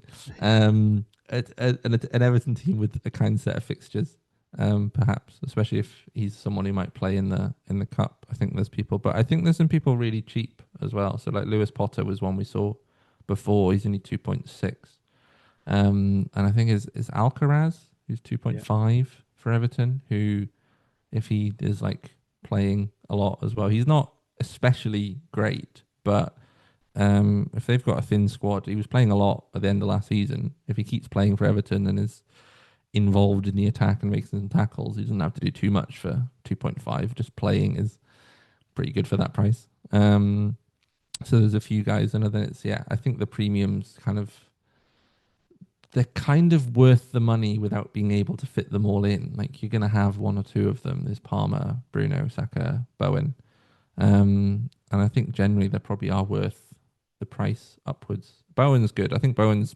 potentially good because Carabao Cup game. I'm going to keep saying this, potential extra fixture. Bruno's got it as well, obviously, but that might be a reason to kind of get them ahead of a Palmer but then Chelsea's fixture run's really tight. It's kind of like trying to fit a few of them in. It's worth having these cheap value guys to get a few of them in, rather than, I think, this like middle period of midfielders that are like 4 to 5 million. There's not as much. Wirtz might be interesting. I was just going to ask about Wirtz. He's the one, isn't he?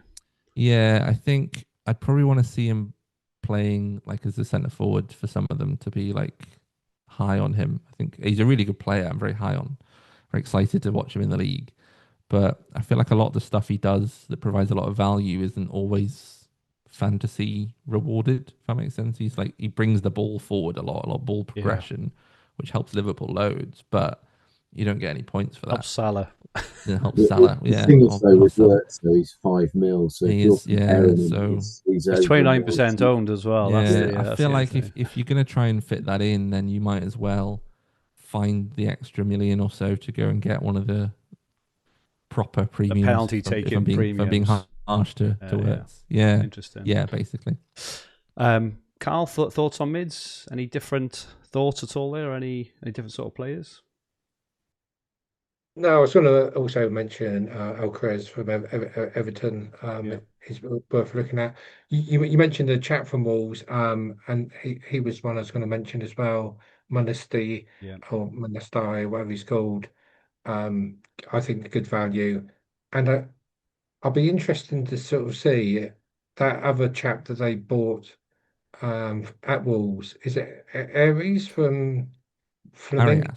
Arias. The Colombian guy. Has he been priced up John yet? Arias. Has he been priced up yet? Let's have a look. Yeah, he's about 3 million. I think he's 3. Wow, that could be. Yeah. So he could be good. Yeah, 3 mil. So I think there's quite a few. Obviously, Semenyo, as we mentioned before, and we also mentioned the name of the Brighton chap, Menthy, whatever. Minter, yeah.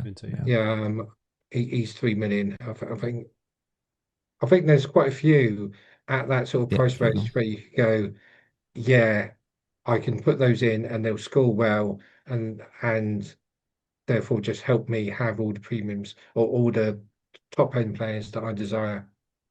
If you get a problem with one of them as well, then you're not short of replacements, which is so you're not going like, oh, well, I've got the premiums in, but I have to pick all these guys. And if one of it goes wrong, I need to sell a premium to upgrade him. You go, well, if Minter's not playing, I can swap to Manetzi or whoever I fancy. And also, you can gain the fixture. It might be like, okay, well, there's 2 replacements, but one of them plays after the guy, so I can move on that way. And I think, there's so many mids around that 3 million price, a bit like the defenders, that it's probably worth going for those and the premiums. Bargain wise, there looks to be a few. We've mentioned Alcaraz at 2.5 million. There's plenty around the 3 million mark there, isn't there? Any locks in this team? I think Luke.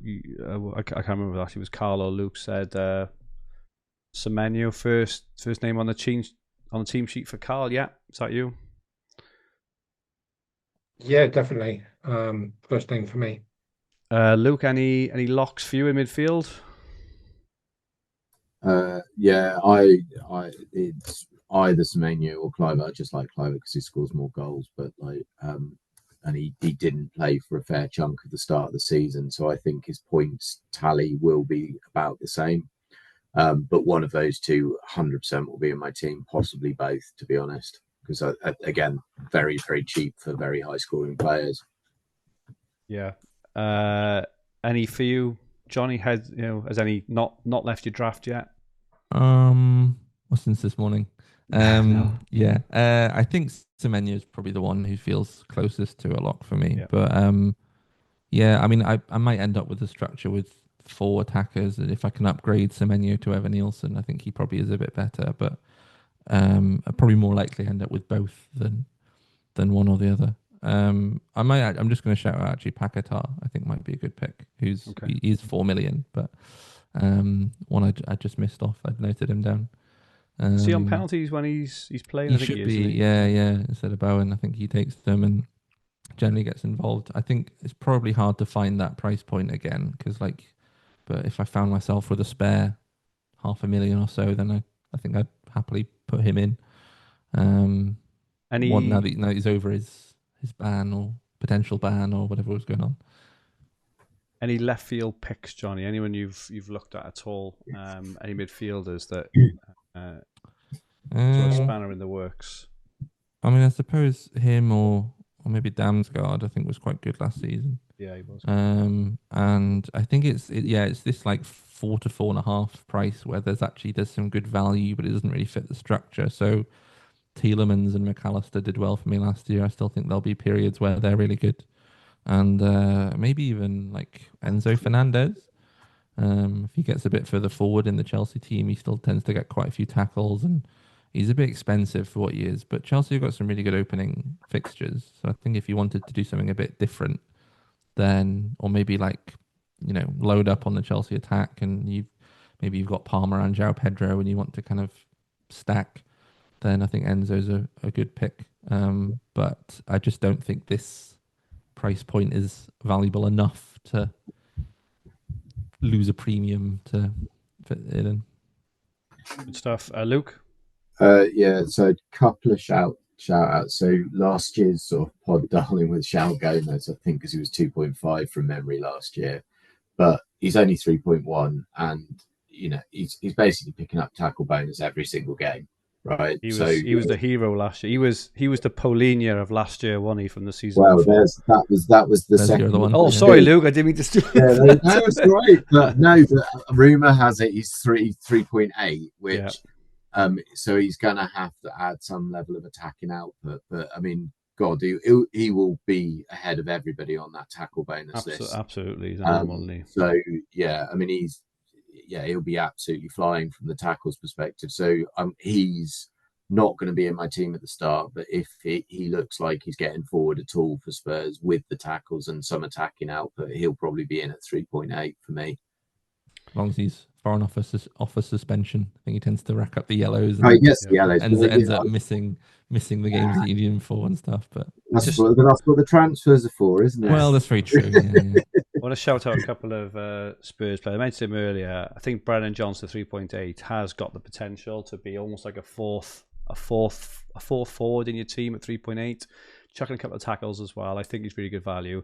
One which maybe interested me a touch, not massively, but Pape Sarr for Spurs. He's 3.2 million. He's had a hell of a pre-season, and it looks like with the Maddison injury, he has the potential to play a bit further forwards. So for 3.2, you could have attacking outlet as well as defensive points as well. These are left field picks. I'm not saying for 1 minute putting them in your team, but if anyone is looking for something different, like I say, I think in fantasy sometimes it's very, very easy to just look back at last year and think it's all going to happen again. Whereas every year you get this new crop of teams and players who come from nowhere. So you think for symmetry, you could have Sarr in your team this year. So you could imagine that Sarr and Sarr would be brilliant. I just spotted one more actually, just to mention. I don't know if he's necessarily going to be playing all the minutes, but Yarmoliuk for Brentford is 2.3. 2.3.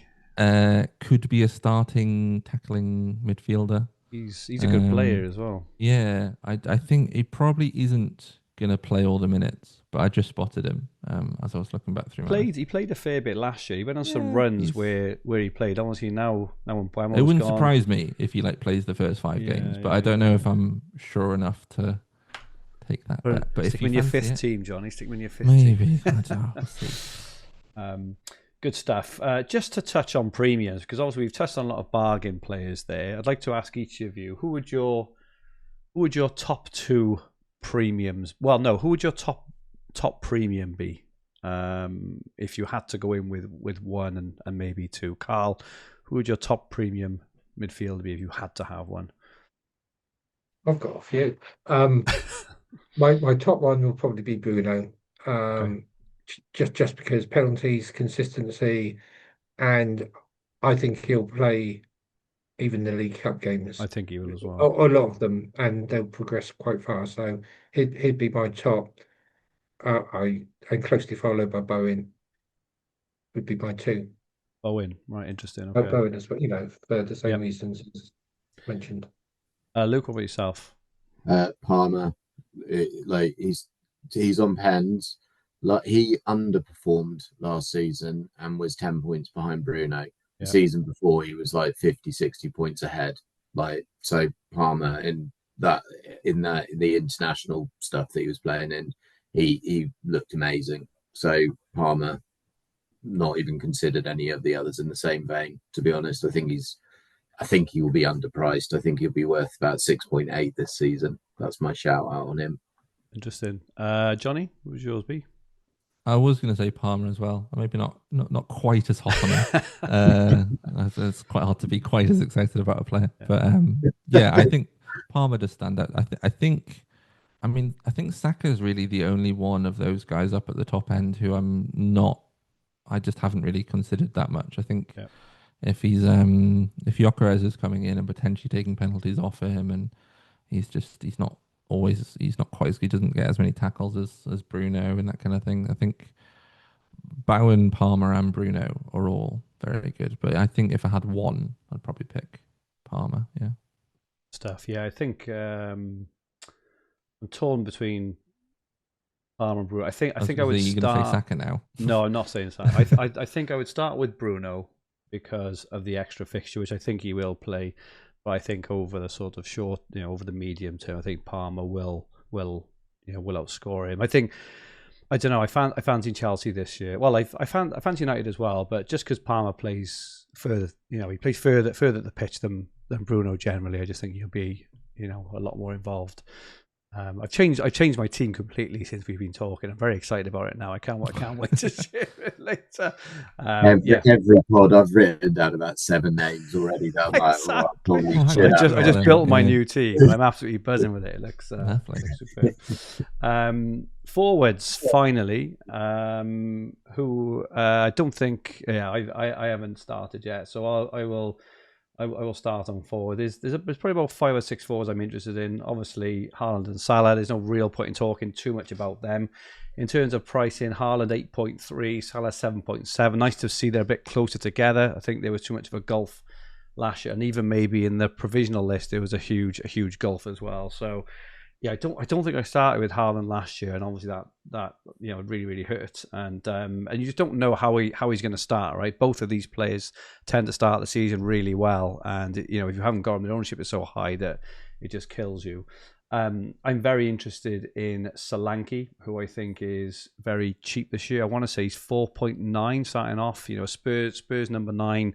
Potentially on penalties, revitalized under Frank. I think if he can find the same form that he had at Bournemouth, I think he could be massively underpriced and a really good option as well. Gyökeres, I think is interesting. I've got to be honest, I don't know as much about him as lots of others seem to, but apparently he's going to be a superstar. So I'm pretty sure at some point I'll have him in my team. And a cheapie, actually, who I picked up off Paul McNulty on Monday.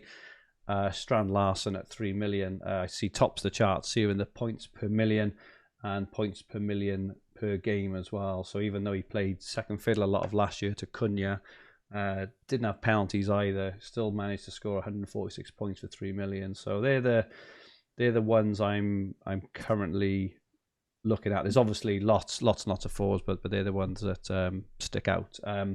Luke, who are the forwards on your mind? So Strand Larsen, you'll see him in my budget. I think he's just too cheap to ignore.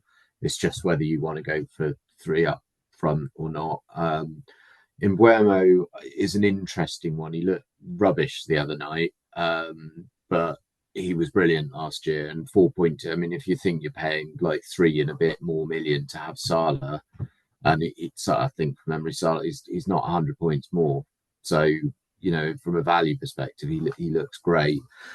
There's a couple of others which I'm sort of probably stealing my thunder, but Obertemi, who's gone in at Burnley, like from memory, I think he's like 2 million or something, like ridiculously cheap, 2.4 million. So he could be very interesting. He's playing every game. You just sort of set and forget, and just all he's got to do is get about 6 or 7 goals for the season. He's well worth the value. So I think, it's very interesting. There's lots of people that is sort of on my watch list, but for me, it's probably Salah and Larsen are the two that I'm interested in. Salah for very different reasons, because you get loads of points. Larsen because he's such good value, and then probably if I was thinking of a third, it would then be Mbeumo. For me, it might be Cunha, but again, he looked awful the other night. So, but pre-season, isn't it? So. Yep, good stuff. Thank you, Luke. Carl, thoughts on forwards? Yeah, no, it's interesting. You say don't talk about Haaland and Salah. You could put a case forward that Salah's overpriced and he's not good enough value to put in. I probably wouldn't have him if I didn't need if I didn't have so much money sloshing around. Um, because when you look at his points per million, and he's done very well last year. The question is, did he overperform last year? Okay, and can you expect that output this year? And I think there's a case to sort of say no. Um, if you look at the bookies odds and how many goals he's expected to score, I think it's goals and assists is about 28 or 29. They expect in Premier League, forgetting about the FA Cup, not that Liverpool done much. And he outscored that by 18.5 goals and assists last year. So if the bookies are right, Yeah. then you chop off a lot of points. If the bookies are wrong, then you should be making loads of money. So based on that, I sort of think his points total was high last year. That was the high end of variance, Yeah. and it'd be a lot lower. And therefore, so anyway, I've been thinking about this, and that 18.5, I thought I would just cut him out. And then you think, but he's at AFCON, so he's got to miss 5 games. So naturally, they will be bringing it down. So that 18 over performance is probably closer to about 10 or 12. But even so, you could sort of say he could be overvalued. And if he's reverts more to the mean, he won't score so well. And I'm thinking about if I go without him, I've got so much money. What are you going to do? So, and the beauty of it is everybody will have him. So I'll either do really well or I'll do crap. And I don't care. One or the other will be good for Well, there me. you go. That's your So advice. Don't care. yeah, either go home or take the prize. Nobody cares if you like 1,000 or 500 or 100. Yeah. But if you win, you get guests on the show and everything. Well, But if you're And 1,000, we you get can, that every show. you can Wow. host the show. Yeah, Who's the real winner here? Me and you, Carl. this is the real prize. So anyway, Larson is a very good pick, as you can see from value, and I think both the Man United strikers, that they're Cunha and Mbeumo. Um, like I sort of said at the beginning, I don't let the League Cup dominate, but as Johnny sort of said, I expect them to play only because they still need to gel as a team. So I think there'll be much more less rotation on their side to make sure that they're getting all their patterns running together. So I think they're more likely to play in the earlier range as well. So those will be the three that I look more towards. Lovely stuff. Johnny, just for your answer, can I just ask a question? If Isak goes to Liverpool before game week 1, I am a Newcastle fan, just to preface this. of course, yeah. Would you? Obviously, you probably would. Well, you could afford Isak and Salah. If you had to choose one, who would you pick out of the two? Bearing in mind their respective costs as well. I think it's just Salah. I think. Okay. I mean, to start with, Isak's not really had a proper pre-season, which is probably slightly baked into the question, but not quite. So I'd expect Salah to hit the ground running a lot more than Isak in a new team who's not been training with Newcastle, who's been in Sociedad and had a few injuries. But I think Isak to Liverpool, he's in a better attack, but he loses penalties, presumably. So I think actually he kind of doesn't get much better. Okay. On the whole as an asset.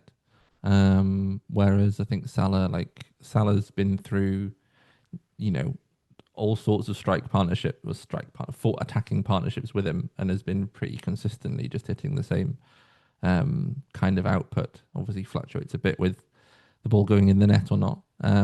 But yeah, I think I'm not expecting much of a drop off. Maybe he might have slightly reduced minutes, but I think I think Salah would be. It's partly, I think I've got the money to get to Salah because there's so much value in the 3 million midfielders and all the other contextual background reasons. Yeah.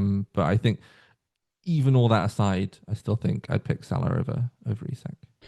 But all the other secondary reasons also point that way. So for me, it'd probably be just Salah. Any other players take your eye? I just noticed Ollie Watkins, 5.8 is interesting. But yeah, who takes your eye from the forwards, Johnny? Yeah, I think Evan Nielsen is one who stands out quite a lot as well. Especially because he's might be on penalties if Kluivert's not around. I know he did miss one earlier last season, but that would be a bit of a boost for him. But I think the Bournemouth, I'm not 100% sure what to make of because they've lost their defence basically. But hopefully they should still be able to function quite well, and they've got some. Or after Liverpool, not a great first fixture, but not really planning just for that one. Strand Larsen, yeah, as well. I think Welbeck might be one as well, who might be quite good if he is fit and starting for Brighton, but I think he's missed a few pre-season games as well. There's quite a few question marks over a lot of the forwards. I think that's kind of why 3-5-2 is maybe the formation I might end up in, because there's a lot of these good mids and the forwards. It's the same in FPL. Everyone's trying to figure out which 4.5 forward might play because there's not enough of them. But some of the really cheap ones, I think, I'm not sure if Barry is going to be playing. Tieno Barry. It sounds like some guy from down the pub, but yeah, Barry, the new striker from Villarreal, is like 2.5. Wow. He's cheaper than Chimiti. I'm not quite sure how he ended up that way around. But if he's playing either with Beto or alongside him, then that could be really strong for that price. And then, yeah, my ender for Sunderland is like a maybe. I was looking, you mentioned Obafemi for Burnley, and I went to look because I thought Zion Fleming has been their forward. So I was checking how much Fleming was. And Fleming's a midfielder. So to jump back to a mids, Fleming's a 2.7 million midfielder in probably the worst attack in the league, but might be another option. So I think, yeah, it's probably those guys again. I think it's the ones like 3 to 4 million. Thiago as well, if Wissa goes, might end up being the penalty taker if Wissa and Mboma have gone.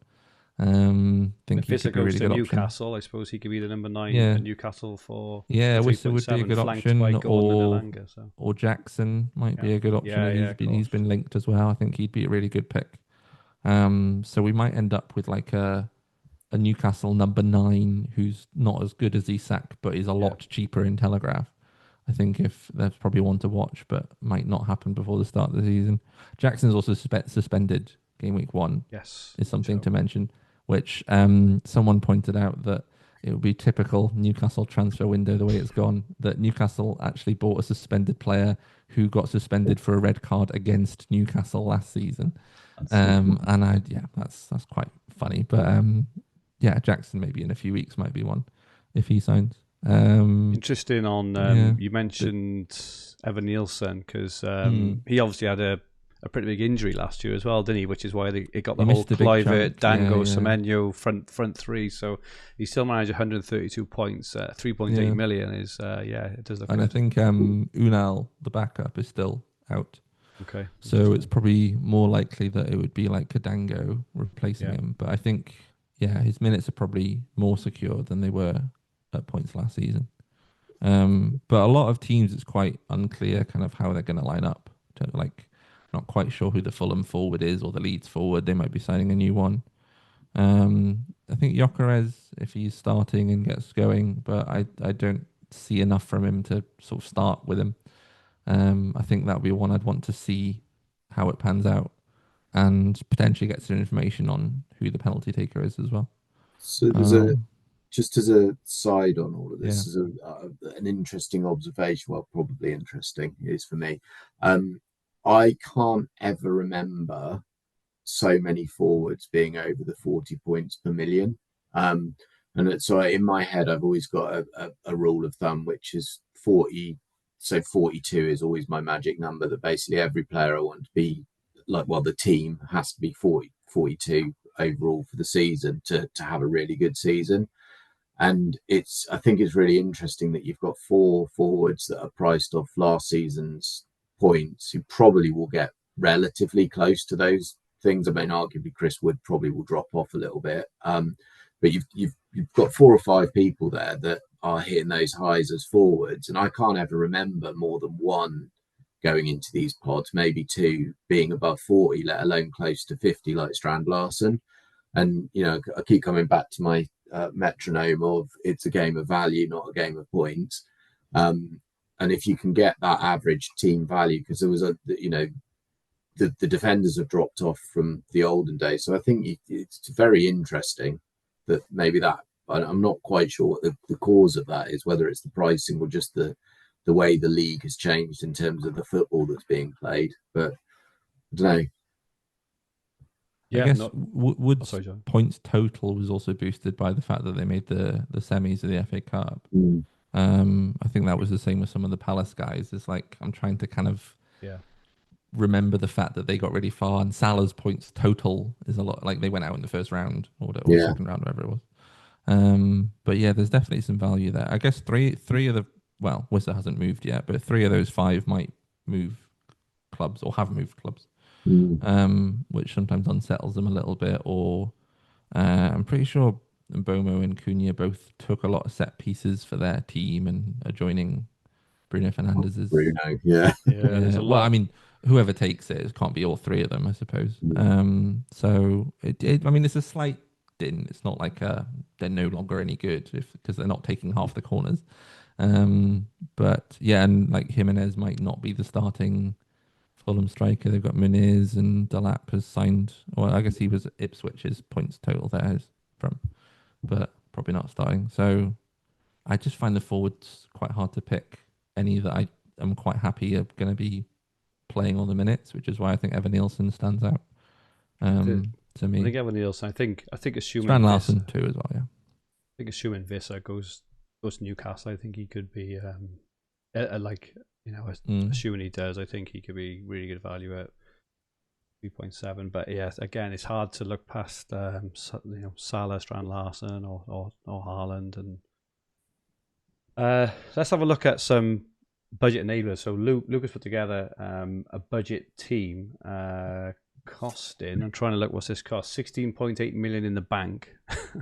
It's incredibly cheap. But Luke, do you want to just quickly run us through this team? Yeah, I'll just give a little preface to this as well, which is sadly for me, I think 4 out of the last 5 seasons, the tactic for starting with a ridiculous budget team where any of the players are going to be pretty good and nailed on. That team in 4 out of 5 seasons has been my top finishing team by the end of the season, because it allows you to just make any move, jump on anyone, not ever worrying about the budget. So if you're talking 2-for-1s when suddenly you're going from Strand Larsen to Salah for a 2-for-1, it's wonderful. But yeah, if I talk through it, so Henderson, I've talked about him enough. Lacroix, I think that I can't remember the name of the other Palace defender who was off my radar at 2.6, but there's 2 there. But they're there. There's the 3 Everton lads. So you've got Branthwaite, Tarkowski, and I can't remember his name, Milenko. Sambo's a really interesting one, and I've purely put him in there because they've signed him, and it looks like he's going to be their first choice fullback. So at 2 million, he's the cheapest player in the game for a starting player. So even if you just go on that, he's just got to get 60-70 points to be value. Kluivert and Semenyo, we've talked about that. I've put in Rodgers and Iwobi, and Villa fans will probably get annoyed at this comment, but like slightly less sexy teams, but players who consistently play, who go under the radar that nobody's going to have. So I think the reason I've put them in there is that they're at a slightly more premium price point, but very few people will be, well, certainly on Iwobi, maybe a few more on Rodgers, but like they're the sort of players. Sarr probably might come in for Rodgers, actually, with the stats I've seen from Carl with the additional points. So I think I'll probably swap Rodgers for Sarr. Then I've got Obafemi, again, Burnley, very likely to be the starting striker at 2.4, and Strand Larsen. So, 16.8 million, you can make pretty much your first 5 transfers, you can bring in any player in the entire game in any position, happy days. But you know that everywhere else you've got consistent starters who are likely to just tick away. So I know you had a couple of others to chuck into the list. I know there's a few others. There's a couple of loanies that may come through. Like there's the lad at Chelsea might go to Sunderland as well at 3 million. But yeah, there's a lot of value out there, I think, is the point. I think there is, and I think by looking through all positions as we had, I think we were calling out sort of, sub 2.5 players across the board. People like Truffert at 2.3, who's probably nailed on as an attacking left back at Bournemouth. Alcaraz at Everton as well. I think we're spoiled for choice, really, aren't we? And it's going to be interesting. Just while we're here, I suppose while we're talking about sort of team structure and stuff, I'm interested, Jonny, obviously you won last year with the tactic of 5 teams exactly the same. You diverted at a point of where you thought you had a realistic chance of winning. I'm assuming you're going to be playing the same way this year? I think so, yeah. I mean, it's partly like I'm playing so many other formats that I probably couldn't manage all 5. Yeah. But I think also, yeah, I only really saw the need to split them because I was like up in the top 10, 20, and there was actually a few paths where I thought these are going to diverge quite a lot. Whereas obviously the paths that you start taking at the start, they do end up diverging, but it's quite hard to kind of see why, and sometimes they kind of come back together and actually you just got a few more points one way or the other. But yeah, I think that's probably likely what I'm going to do to start with, and then see where we are and if I want to start stacking or hopping on these extra doubles or kind of playing at a different pace is sometimes quite a good way to do it, of like actually like, you've got your 45 transfers to use through the season, and it's almost like at what speed are you playing at which time? So actually you can play at different speeds at different points in the season with different teams. Might be a way I end up splitting them later on, but I think as long as I'm quite happy and I can't see a particular 50-50 I just can't make head or tail of, then I'm imagining I'll do 5 again, yeah. How about you, Carl? How are you going to be playing it this year? I'm going to play very similar to other years. I go for 5 different teams. I may this year sort of like have a couple of different blocks in the fence, and then just chill out until Christmas, and then it's like Christmas shopping. You're just running around in a manic state. But one of them will do better than the others, probably just through a bit of variance, and then if need be, you can focus on that.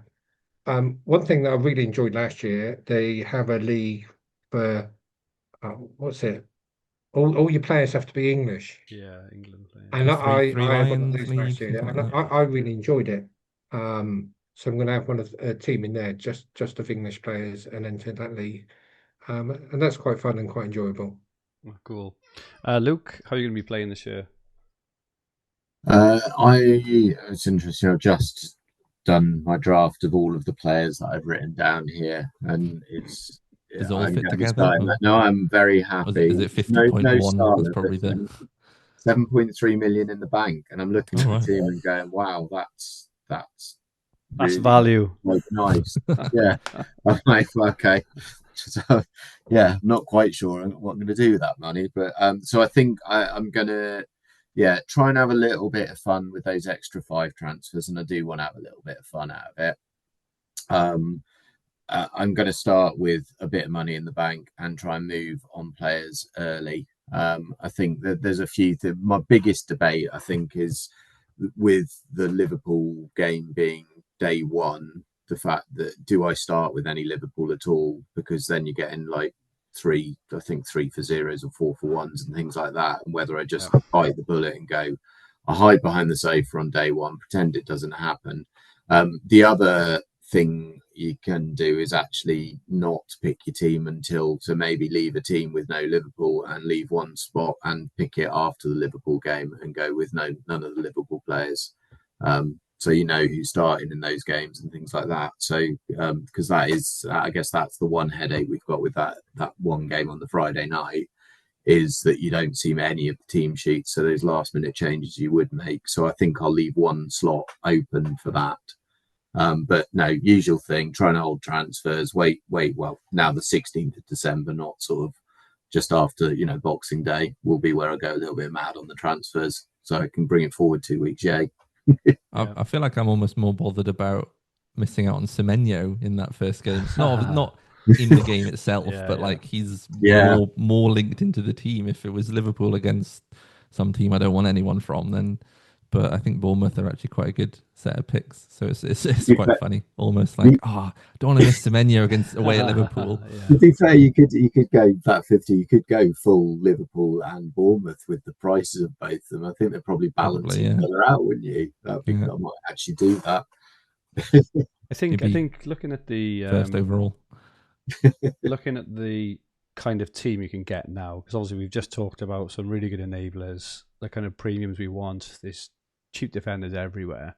I do think my strategy kind of depends upon what I think I get away. I thought the pricing last year, for example, was really difficult, and I found it hard almost to make different sorts of teams I actually liked. Whereas I feel now, just looking at my current front seven in front of me, which is not the front seven, which is on the slide in a minute when we show our draft. I've got a better one now, yeah. Exactly, but you can just pick a Palace back four in one team, Everton back four in another, Forest in another, maybe some like Spurs in another. Proper rogue team. And just as Carl said, almost leave it. And just. And see how it goes. I think what I like to do, you touched on it earlier, Johnny, and I never do it right. I need to write it down and I need to stick to it. But I like to play the games at different paces in terms of having an out of the blocks team, like quick, maybe attack the Carabao Cup. Really hope that teams like Everton, Bournemouth, United really go all out and get a good lead almost on rivals, and then kind of settle it back down, and then vary the 5 teams across that. Obviously, with the other extreme being I only use a transfer if I have injuries until Christmas. I quite like the thought of that, but I think I think you'll say this yourself. That's quite difficult to manage. You need a lot of discipline and a lot of time as well. So, but I'm quite liking the thought this year because of how cheap all the different defenses are. I'll probably have my sort of main team, my feature team, as a mixture, a Palace, maybe an Everton, maybe a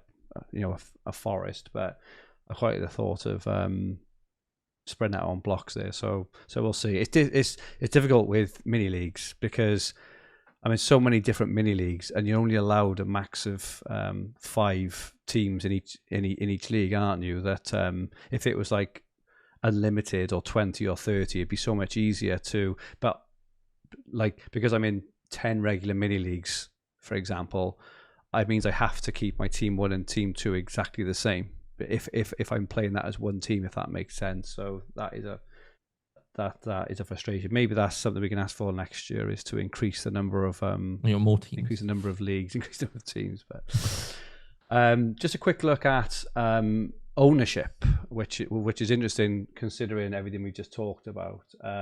Salah and Palmer. I think I took this yesterday, so it might not be completely up to date, but it's not going to be far off.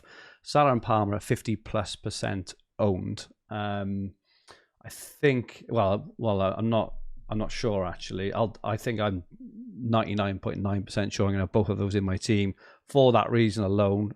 Obviously notwithstanding the fact that they are 2 superb picks in their own right. Morgan Rogers is third, 32%. Munoz fourth, 30%. Wirtz at 28. Haaland at 28. Henderson at 26. Milenkovic at 24.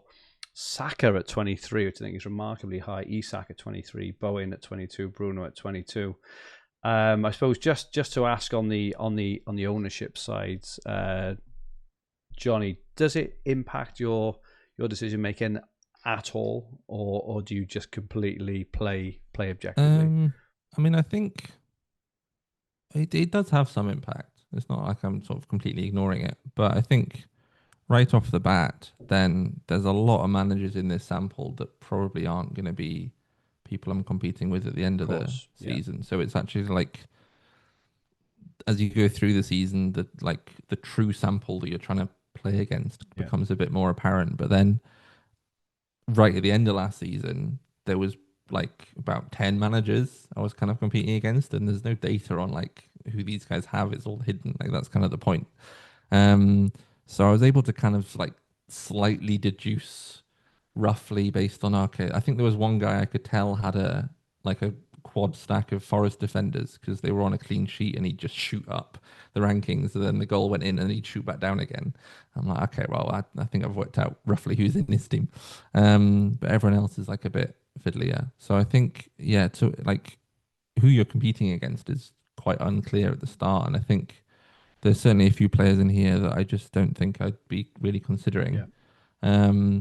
I think if I was getting down to these kind of closer 50-50 calls or ones that I'm a bit less sure about, then I might decide that out the gates it might be better to go for the guy who's slightly higher owned, just to kind of make sure I'm not putting myself too much at risk. And there's no point like losing it in the first. So you don't lose it in the first 6 weeks, but like I'd rather just kind of stay with the group to start with. But towards the end, I think like it's not really a thing I'm thinking about when I'm trying to draft up the list of players I'm looking at. And I'm not really checking these numbers until like later on in the season. It's more of a, maybe if I rose really highly in rank or dropped really highly one week, I might kind of go like, oh, why was that? Like, what have I got? But that's almost more to go like, okay, what am I cheering for at the weekend? Like, if I realize that I've got a defense that most people don't have, then I'll want that clean sheet a bit more so I can pay more attention to it, rather than, I'm going to specifically pick this one or pick that one. I think I'll try and objectively follow it. But there's some fun game theory stuff you can start to do towards the end. And like, it's a funny one because a lot of the other games, most of the other games, if not all of them, who everyone else has. And you don't know what they're going to do, but you're also making transfers at the same time. Whereas like at this point, I'm like, I don't know. Maybe I worked out that this guy had the Forest defense, but now he's sold them all because he'd saved his transfers. It's not all that useful. So I think you can end up kind of psyching yourself out too much, trying to like cover all the fires, when actually if you just kind of focus on making sure your team's good, then that's first and foremost. It's like just get some points on the board. And the ownership is more to do with understanding why your rank's changing the way it is. And actually early on, the rank doesn't really matter very much. It's more to do with points gaps. And even then, the points gaps are dependent on how many transfers you have, and that's not surfaced anywhere specifically. So it's more about managing my expectations for the first half of the season, maybe. And then you kind of work out, okay, like roughly where am I? Is there a period where I think people are going to move on to this, and should I try and follow, or do I think there's a reasonable enough bet against that? And understanding like how big a bet it is that you're making. So I think I didn't have Haaland or Marmoush at one point, I can't remember, and I could tell that I think most people had him, and I was like, well, I could go for him, but actually like I think it's worthwhile me taking this other path. But I knew that it was a smaller bet that could pay off, rather than something that was going to derail the season if it went wrong. Whereas if it's way up there, then I should go, okay, this is not worth. It's almost like, how confident am I about going differently or going with it will be relative it's managing to your how risk, much. isn't it? It's, so you know how big the bet is and how confident you are, and making sure that, if you're really confident, you can make these bigger bets against the field. But if you're a bit unsure, then you should make a big bet, but a small one might be okay because you'll make so many of those across the season.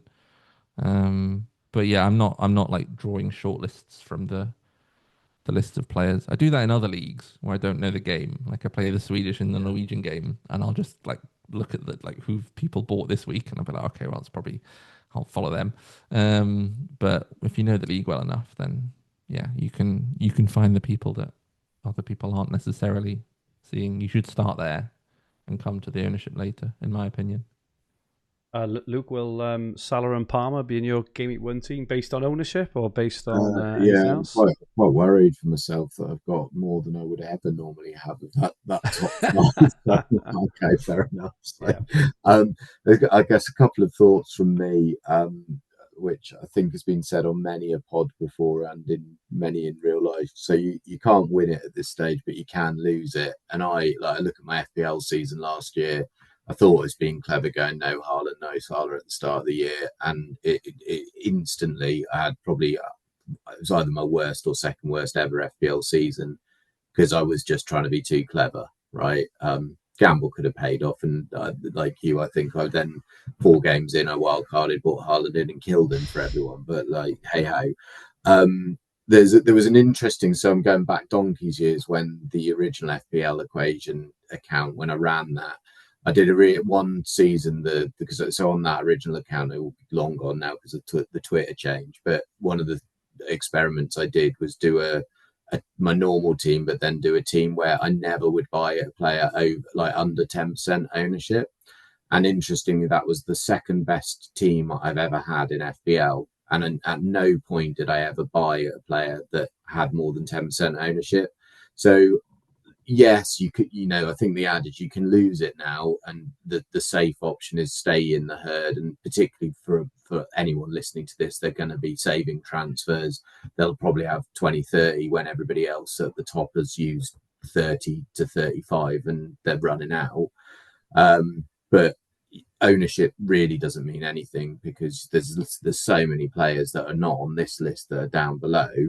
They're all the value ones, are all the sensible people with all the data, with all the tackles and all of that sort of thing, are just ticking along with 5 points a game. They're never getting the 10s and hitting the highs, but they're the ones that you really want. Game of value.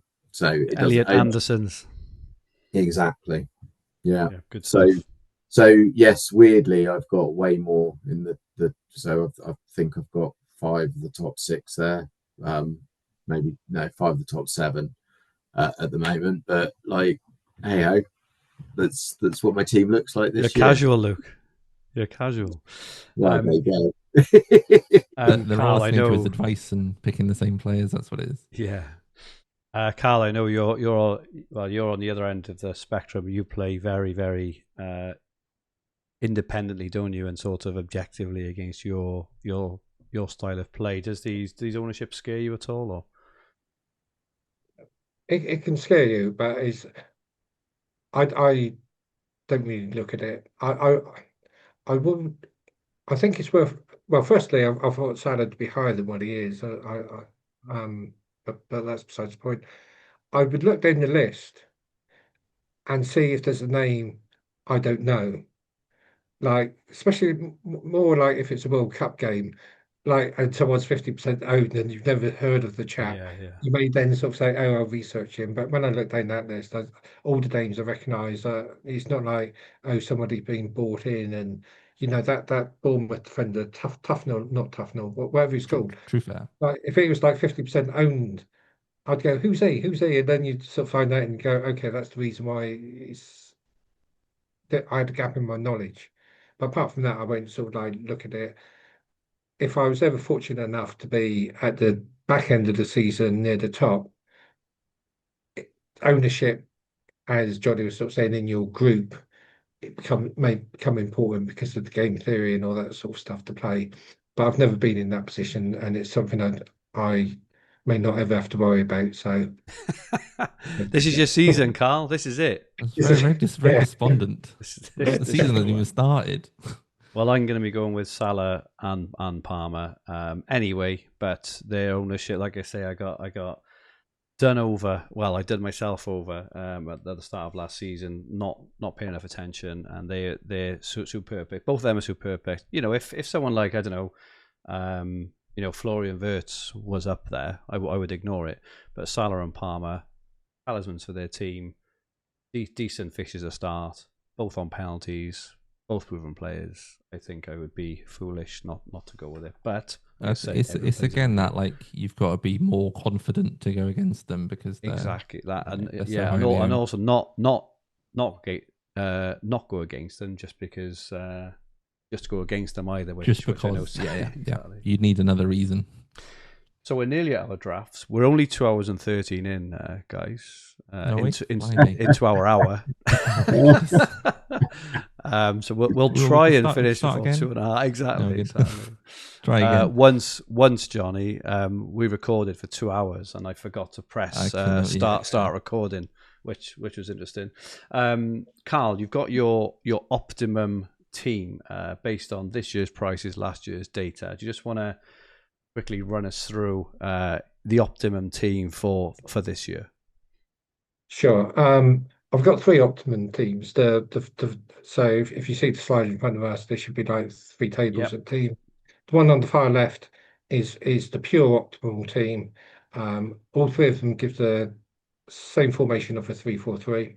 So I'll start off with the pure one, which has a mixture of Henderson and Nunes from Crystal Palace in defence, with Milikovic Yep. of Notts Forest and Guardiola of Man City.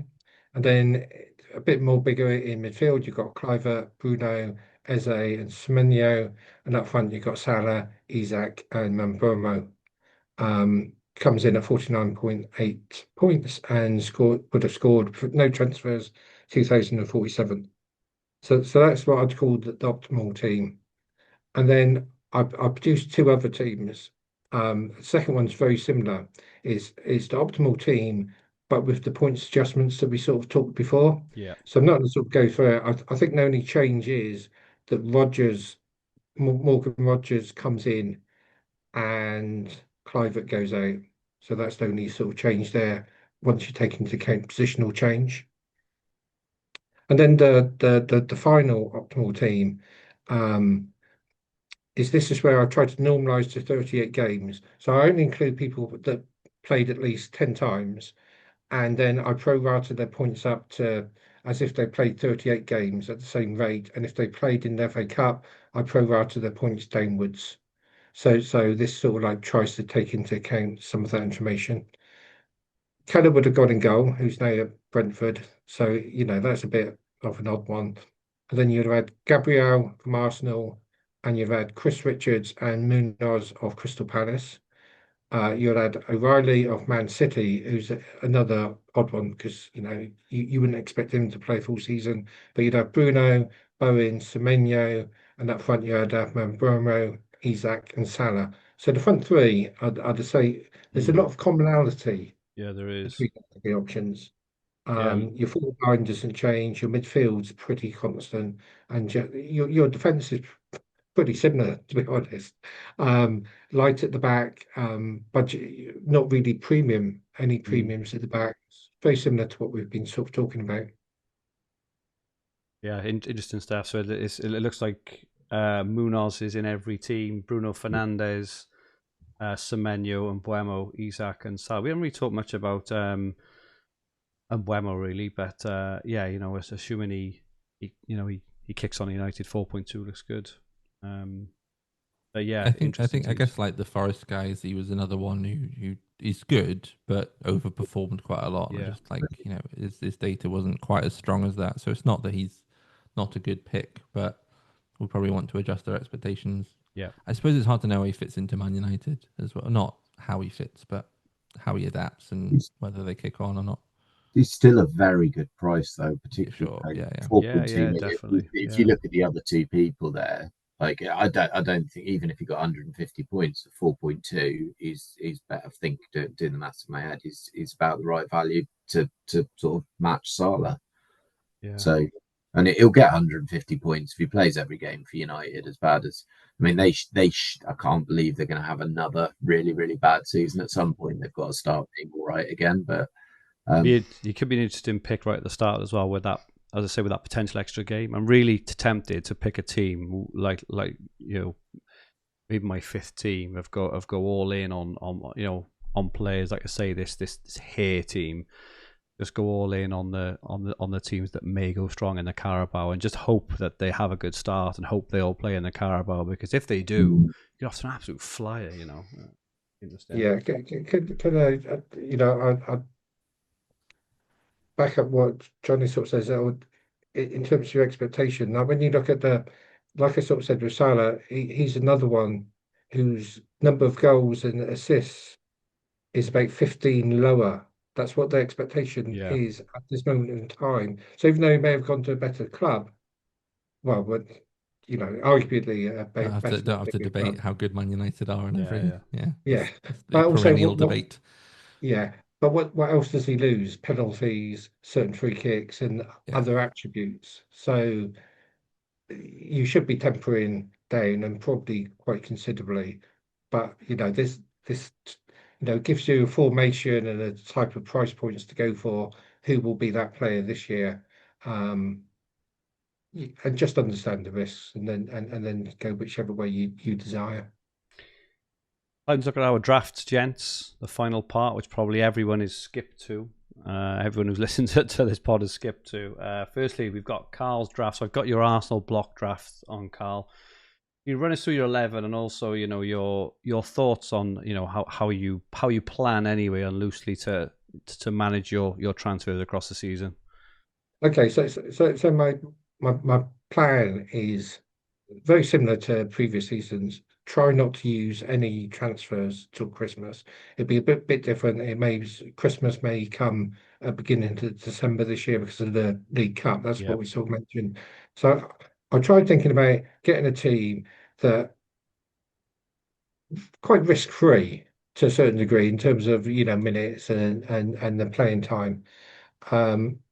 So on one argument in my mind, I was thinking Salah may be overly priced, so I took him out, and I thought, well, I'll have Mbeumo and Cunha up front because I think about United, they'll be better this year, and also the League Cup, and hence I put Bruno in midfield, and then I thought, oh, Semenyo's a lock. He's a given in any team, and I had just so much money.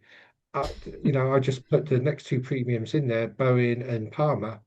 So I've got a very solid midfield, two, I think, decent centre forwards. My one slot I was a little bit unsure about is my fifth midfielder, and I've got Kluivert in there. And because he hasn't been playing a lot, that we've talked about various 3 millions we could go for. I may move up to Stan Larsen, or I may choose a different midfielder. And because I had so much money, I've just sort of said, right, I'm just Arsenal defensively, I thought were very good last year. And then I've just gone for a block back four of Raya and goal, Saliba, Gabriel, and Lewis Skelly, Skelly, as the back four. And I think they should be playing and they will keep good clean sheets. Probably may not be as much in the League Cup. A lot of attacking options up front, and that's the option without Salah. Now, I have got an option of taking Kluivert out, put Salah in, and then just put the Crystal Palace defence in. So those would be my two main teams, and very similar. It's like I can't see a player there where I'd go, they shouldn't be, their risk of being dropped or falling out. I think I can come back in November and see how it's getting on, and then sort of like plan to attack, the Christmas period or the later rounds of the League Cup. You can go to Gran Canaria in October and come back and it'll all be fine. Yeah. Don't fly at 3:00 on a Saturday, Carl, or 8 p.m. on a Monday. That's it. Top tip. We'll go to B&Q, Fergie? Oh, I know. Goodness me. That was a Spiliqueta, that killed me. Good stuff, Carl. Thank you very much. Luke, got your current team? Right. This will probably change, I think. But Henderson in goal, that's a lock. Munoz, lock. I think there's cheaper options, but I think because of the high ownership, I'll probably start with him just to be safe. I've got a player that we haven't mentioned once. I've got him in as a complete and utter punt because we've got 45 transfers. But Reece James, right, he's very expensive at 4.8. But if he's at right back, and I don't know if he's playing centre back or not, he may play right centre back, he may play right back. But if he's playing that right wing back, then we know what he does. And I don't think anyone's going to have him. So while he's fit, like he could score 3 goals in 5 games and then get crook, but brilliant. So I'll probably not have him at the start of the season, but it's just a absolute Hail Mary because I had so much money left over from the team I was putting together. So Milenko could be any one of 3 Everton defenders there. I've got Kluivert, who will probably become Semenyo now, actually, from listening to the pod. I've then got Palmer and Bowen, who are my premium midfielders. I've got Rodgers, which may become Sarr, but ownership again may dictate I'll start with Rodgers. I've got Wirt that I don't know about him, but I like the price point at 5 million. I can go down to loads and loads of players, and I think it's more of a what if. And I've watched a little bit of him play, and I think he's just such a good player. So I think he could be really good. And then I've got Salah and Guemo for obvious reasons. I think one of them will probably, Salah will probably start, and Mbeumo may go down to Strand Larson. I think what's going through my head, I think Strand Larson's probably a lock in my team at that price now. So I don't quite know where I'll go with that extra money, because that's another, whether I go Rodgers down, Wirtz down, or Guemo down, that's another. Wirtz up to Bruno, maybe you could go as well. Could do. That would be safer. Yeah. I hope Carl's right about him. Yep. Good stuff, Luke. Very nice. This is my team at the moment, though I think it has changed considerably over the last 2 hours or so. I've got Henderson and Munoz. I had Aina and Milenkovic. I did have Dorgu because of the starting fixtures. I had a midfield three of Rodgers, Palmer, and Wirtz, and then a front three of Salah, Solanke, and Gyökeres. It was looking very long term. There was no sort of strategy in there in terms of looking at the Carabao and looking at fixtures. And I still think it's a strong team. I don't think I quite take into account just how good value Semenyo was until this evening, which changes things somewhat. And obviously, when you play around with all the cheapies we just talked about, there's the potential to bring in some of the big hitters like Bruno and stuff. So this team will change definitely in the next, 9 days. I think how I tend to play the game most years is try to get to Christmas, with 30 transfers, which is exactly what Jonny did last year. Obviously, do it a different way this year to try and do it. But I'll probably play my 5 teams in 2 or 3 different ways, and may try and attack the Carabao right at the start. I'll probably play 2 teams exactly the same and then split them on later. I may do a Palace block. I may do an Everton block, for example. I like to go different ways. Keeps it interesting for me, because the only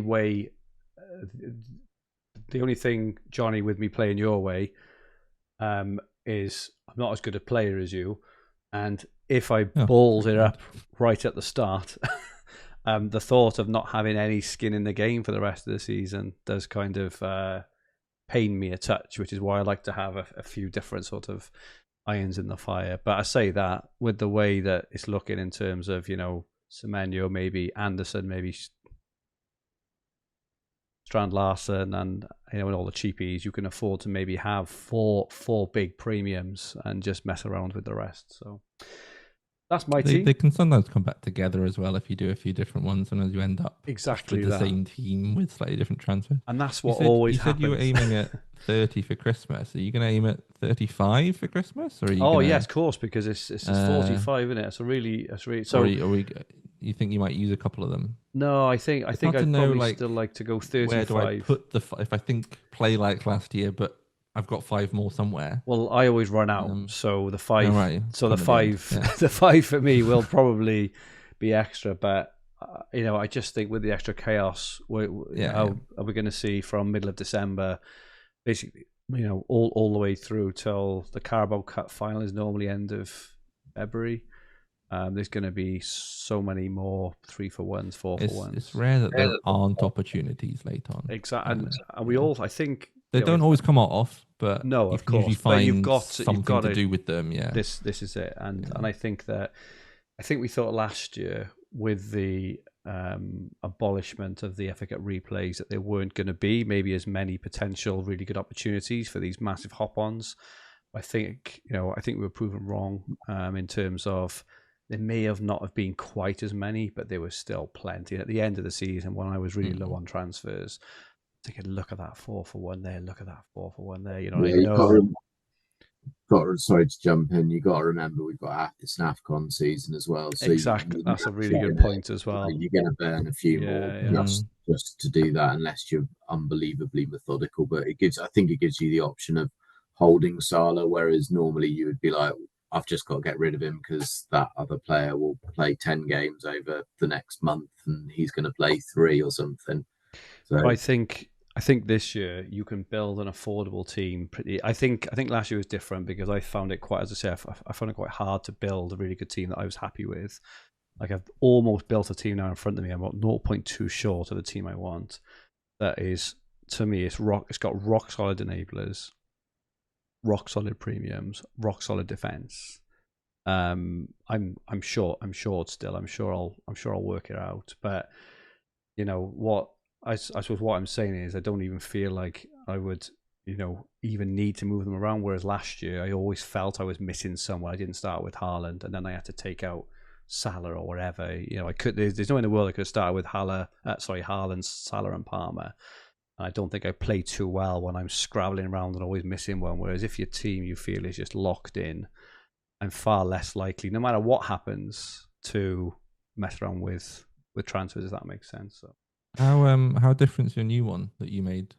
A lot different. Is it all right? I was going to say, have you just no, the enablers, or is it structurally? No. Well, I've got sort of like as I say, I'm short of cash. Yeah, but sure. I've got a budgety defense: Bruno, Palmer, Semenyo, Anderson, Strand Larsen, Haaland, and Salah. Which is just like everywhere I look, there's just not a weakness really. I say that we're 9 days out, things are going to change. Isak will go to Liverpool, Vista will go to Brentford, Haaland will get injured, and whatever else, all sorts of stuff will happen. But exciting. But yeah. And lastly, Jonny, we've got your current draft. I appreciate you threw this together very, very quickly this morning for us. I'm quite like Carl. I do kind of most of my drafting comes after the Community Shield. But yeah, it was good to get tinkering and kind of see other pieces fitted together a bit more.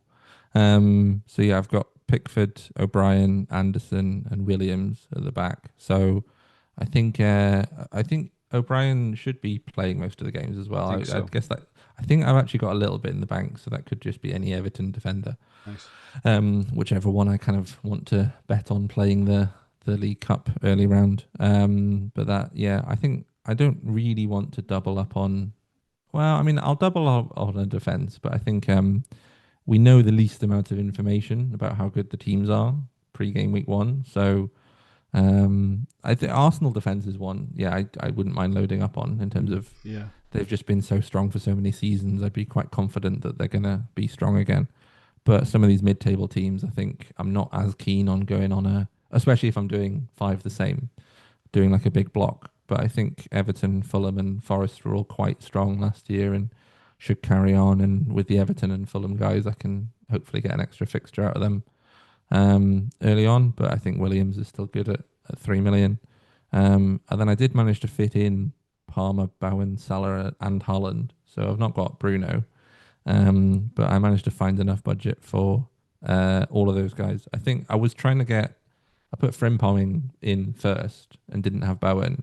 And then I thought, actually, I'd probably rather be a bit more sure with Bowen. He's got Sunderland in the first game and the League Cup, and Frimpong might be good, but also he plays Bournemouth first and then has the big gap. So he's probably one I'd rather come to if I feel like if I decide Palmer, Bowen, Salah, Haaland, like one of them's going to go, one of them's not providing the value anymore, then I can move one of them out and move the funds about, go get Frimpong and maybe swap to Bruno or something like that. And then there's the kind of 3 mids that reflect the 3.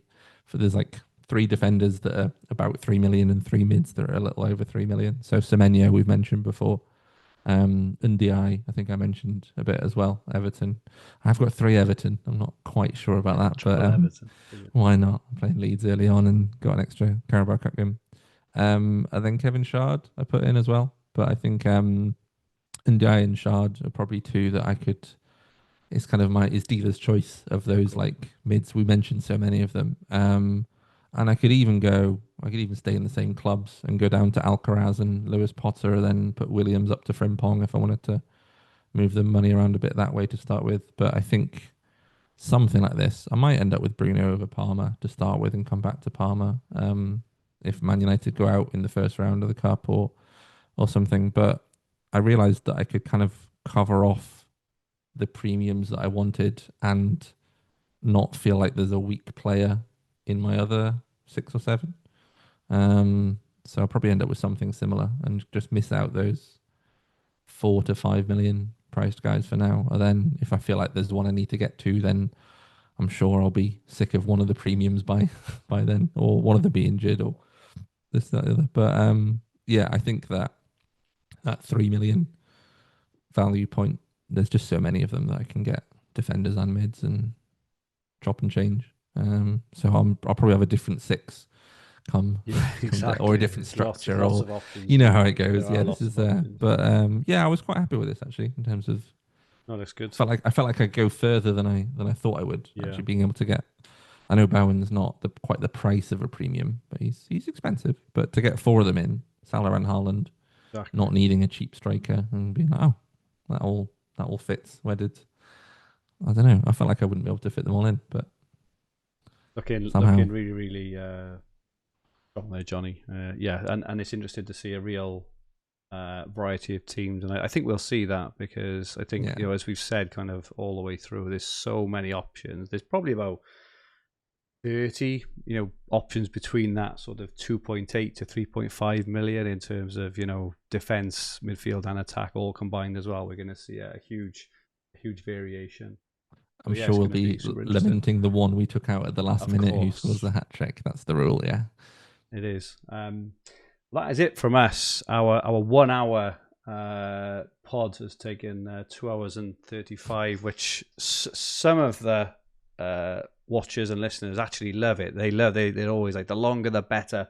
But it's not one for the faint of heart. So thank goodness we've done it 9 days out, so people can maybe do 20-minute spells at a time rather than stuck in front of their TV, putting their wife and kids through 2.5 hours of us. You could do 20 minutes a day and just about get through it. That's almost exactly. That's a whole week of 20 minutes a day. How have we done that? A week of TFF, nine days of solid TFF. But yeah, we'd just like to, as usual, thank Luke and Carl and Jonny and all our loyal watchers and listeners for their great questions. What we tried to do this time is weave all the questions in. So every question we answered around enablers, around strategy, around learnings and stuff, we tried to weave it in rather than have a dedicated section.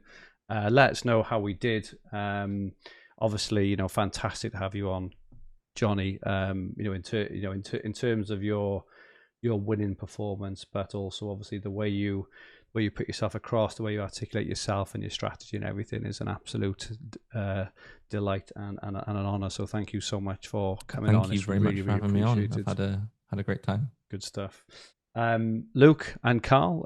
Luke, great to have you on, mate. Thank you so much. You've seen a lot more prepared this year than you have the last couple. I think self-confessed is probably right, mate. But you were on it. You're on it today. Oh, he was on it today, Luke. I'm looking forward to a big season from you, Luke. Well, let's see. I'm confident. I think this is your year. Of all the years we've been competing, this is your year. You're very quietly confident, sat back in your chair there. Wouldn't it be great if that budget team I didn't make a transfer? 16 million in the bank, and they went and won it without a transfer. That would be amazing. That would be it. You should call your team. It's a game of value, mate. That's what you should call your team. Carl, fantastic. Thank you so much as usual. So all the data we showed, 80 or 90% of the data was all courtesy of Carl as usual. So thank you so much, Carl, and for your superb insights. Looking forward to the season now. Yeah, no, it's the excitement's been building. I just can't wait to sort of see how it's all going to unfold. So fantasy, yeah, I'm getting excited about that, building it up. But you mentioned Haaland, like Man City is just going to be like, what are they going to be like this year? Yeah, what are exactly Arsenal going to be like? There's going to be so many great stories, so many great battles, and it's like, I just can't wait. I don't want to wish my life away, but I can't wait until one more week. It's crazy. It's crazy how we haven't even mentioned people like Phil Foden. He hasn't even crossed our lips, and you've got all these incredible players in these teams. Like, Saka. Yeah. I think Haaland was the only Man City player we said. I think we said Edison a bit at the Old Trafford. I think it's Man City. You don't know who's going to play and the risk, the rotation, everything else. But you got, is it Cherky? Grinders, or whatever it's called, all these players that you sort of like, have seen or heard of, and they come with great reputations, and it's like, yeah, how are you to do? And it's just going to be fascinating watching the big teams lock horns. It's going to be great. It is. I think I'm most excited for this season. I have been for a long time, just because of all the transfer movement, and all the teams, or nearly all the teams, maybe Newcastle aside, seem to have. I was going to say, I'm not quite as excited about the transfer movements at the moment, but even Arsenal. As much as I hate to say it, I think Arsenal made some really good signings. I think they're going to improve this year as well, so it'll be interesting. So this video recorded will be on the Fantasy Football Hub, TFF, and Nip and a Half YouTube channel, with the podcast version available on all major podcast platforms too. If you like what you watched, we'd really appreciate it if you press the like button. Remember to subscribe to the channel in the bottom right-hand corner of the screen. If you enjoyed your listen on the podcast version, please leave us 5 stars, and a comment would be really nice too. Don't forget, the TFF content doesn't stop on this channel. I chat with expert TFF manager and writer Paul McAnulty every Monday night. We stream around 6 o'clock every Monday evening around our TFF weekends and plans for the coming week. We also talk a bit of FPL and Dream Team as well. So it's on this channel, Nip and a Half podcast. Look out for it. We really enjoy doing it. Very, very light-hearted. And other than that, we wish you the very, very best of luck for the start of the season. We will see you soon, and goodbye for now.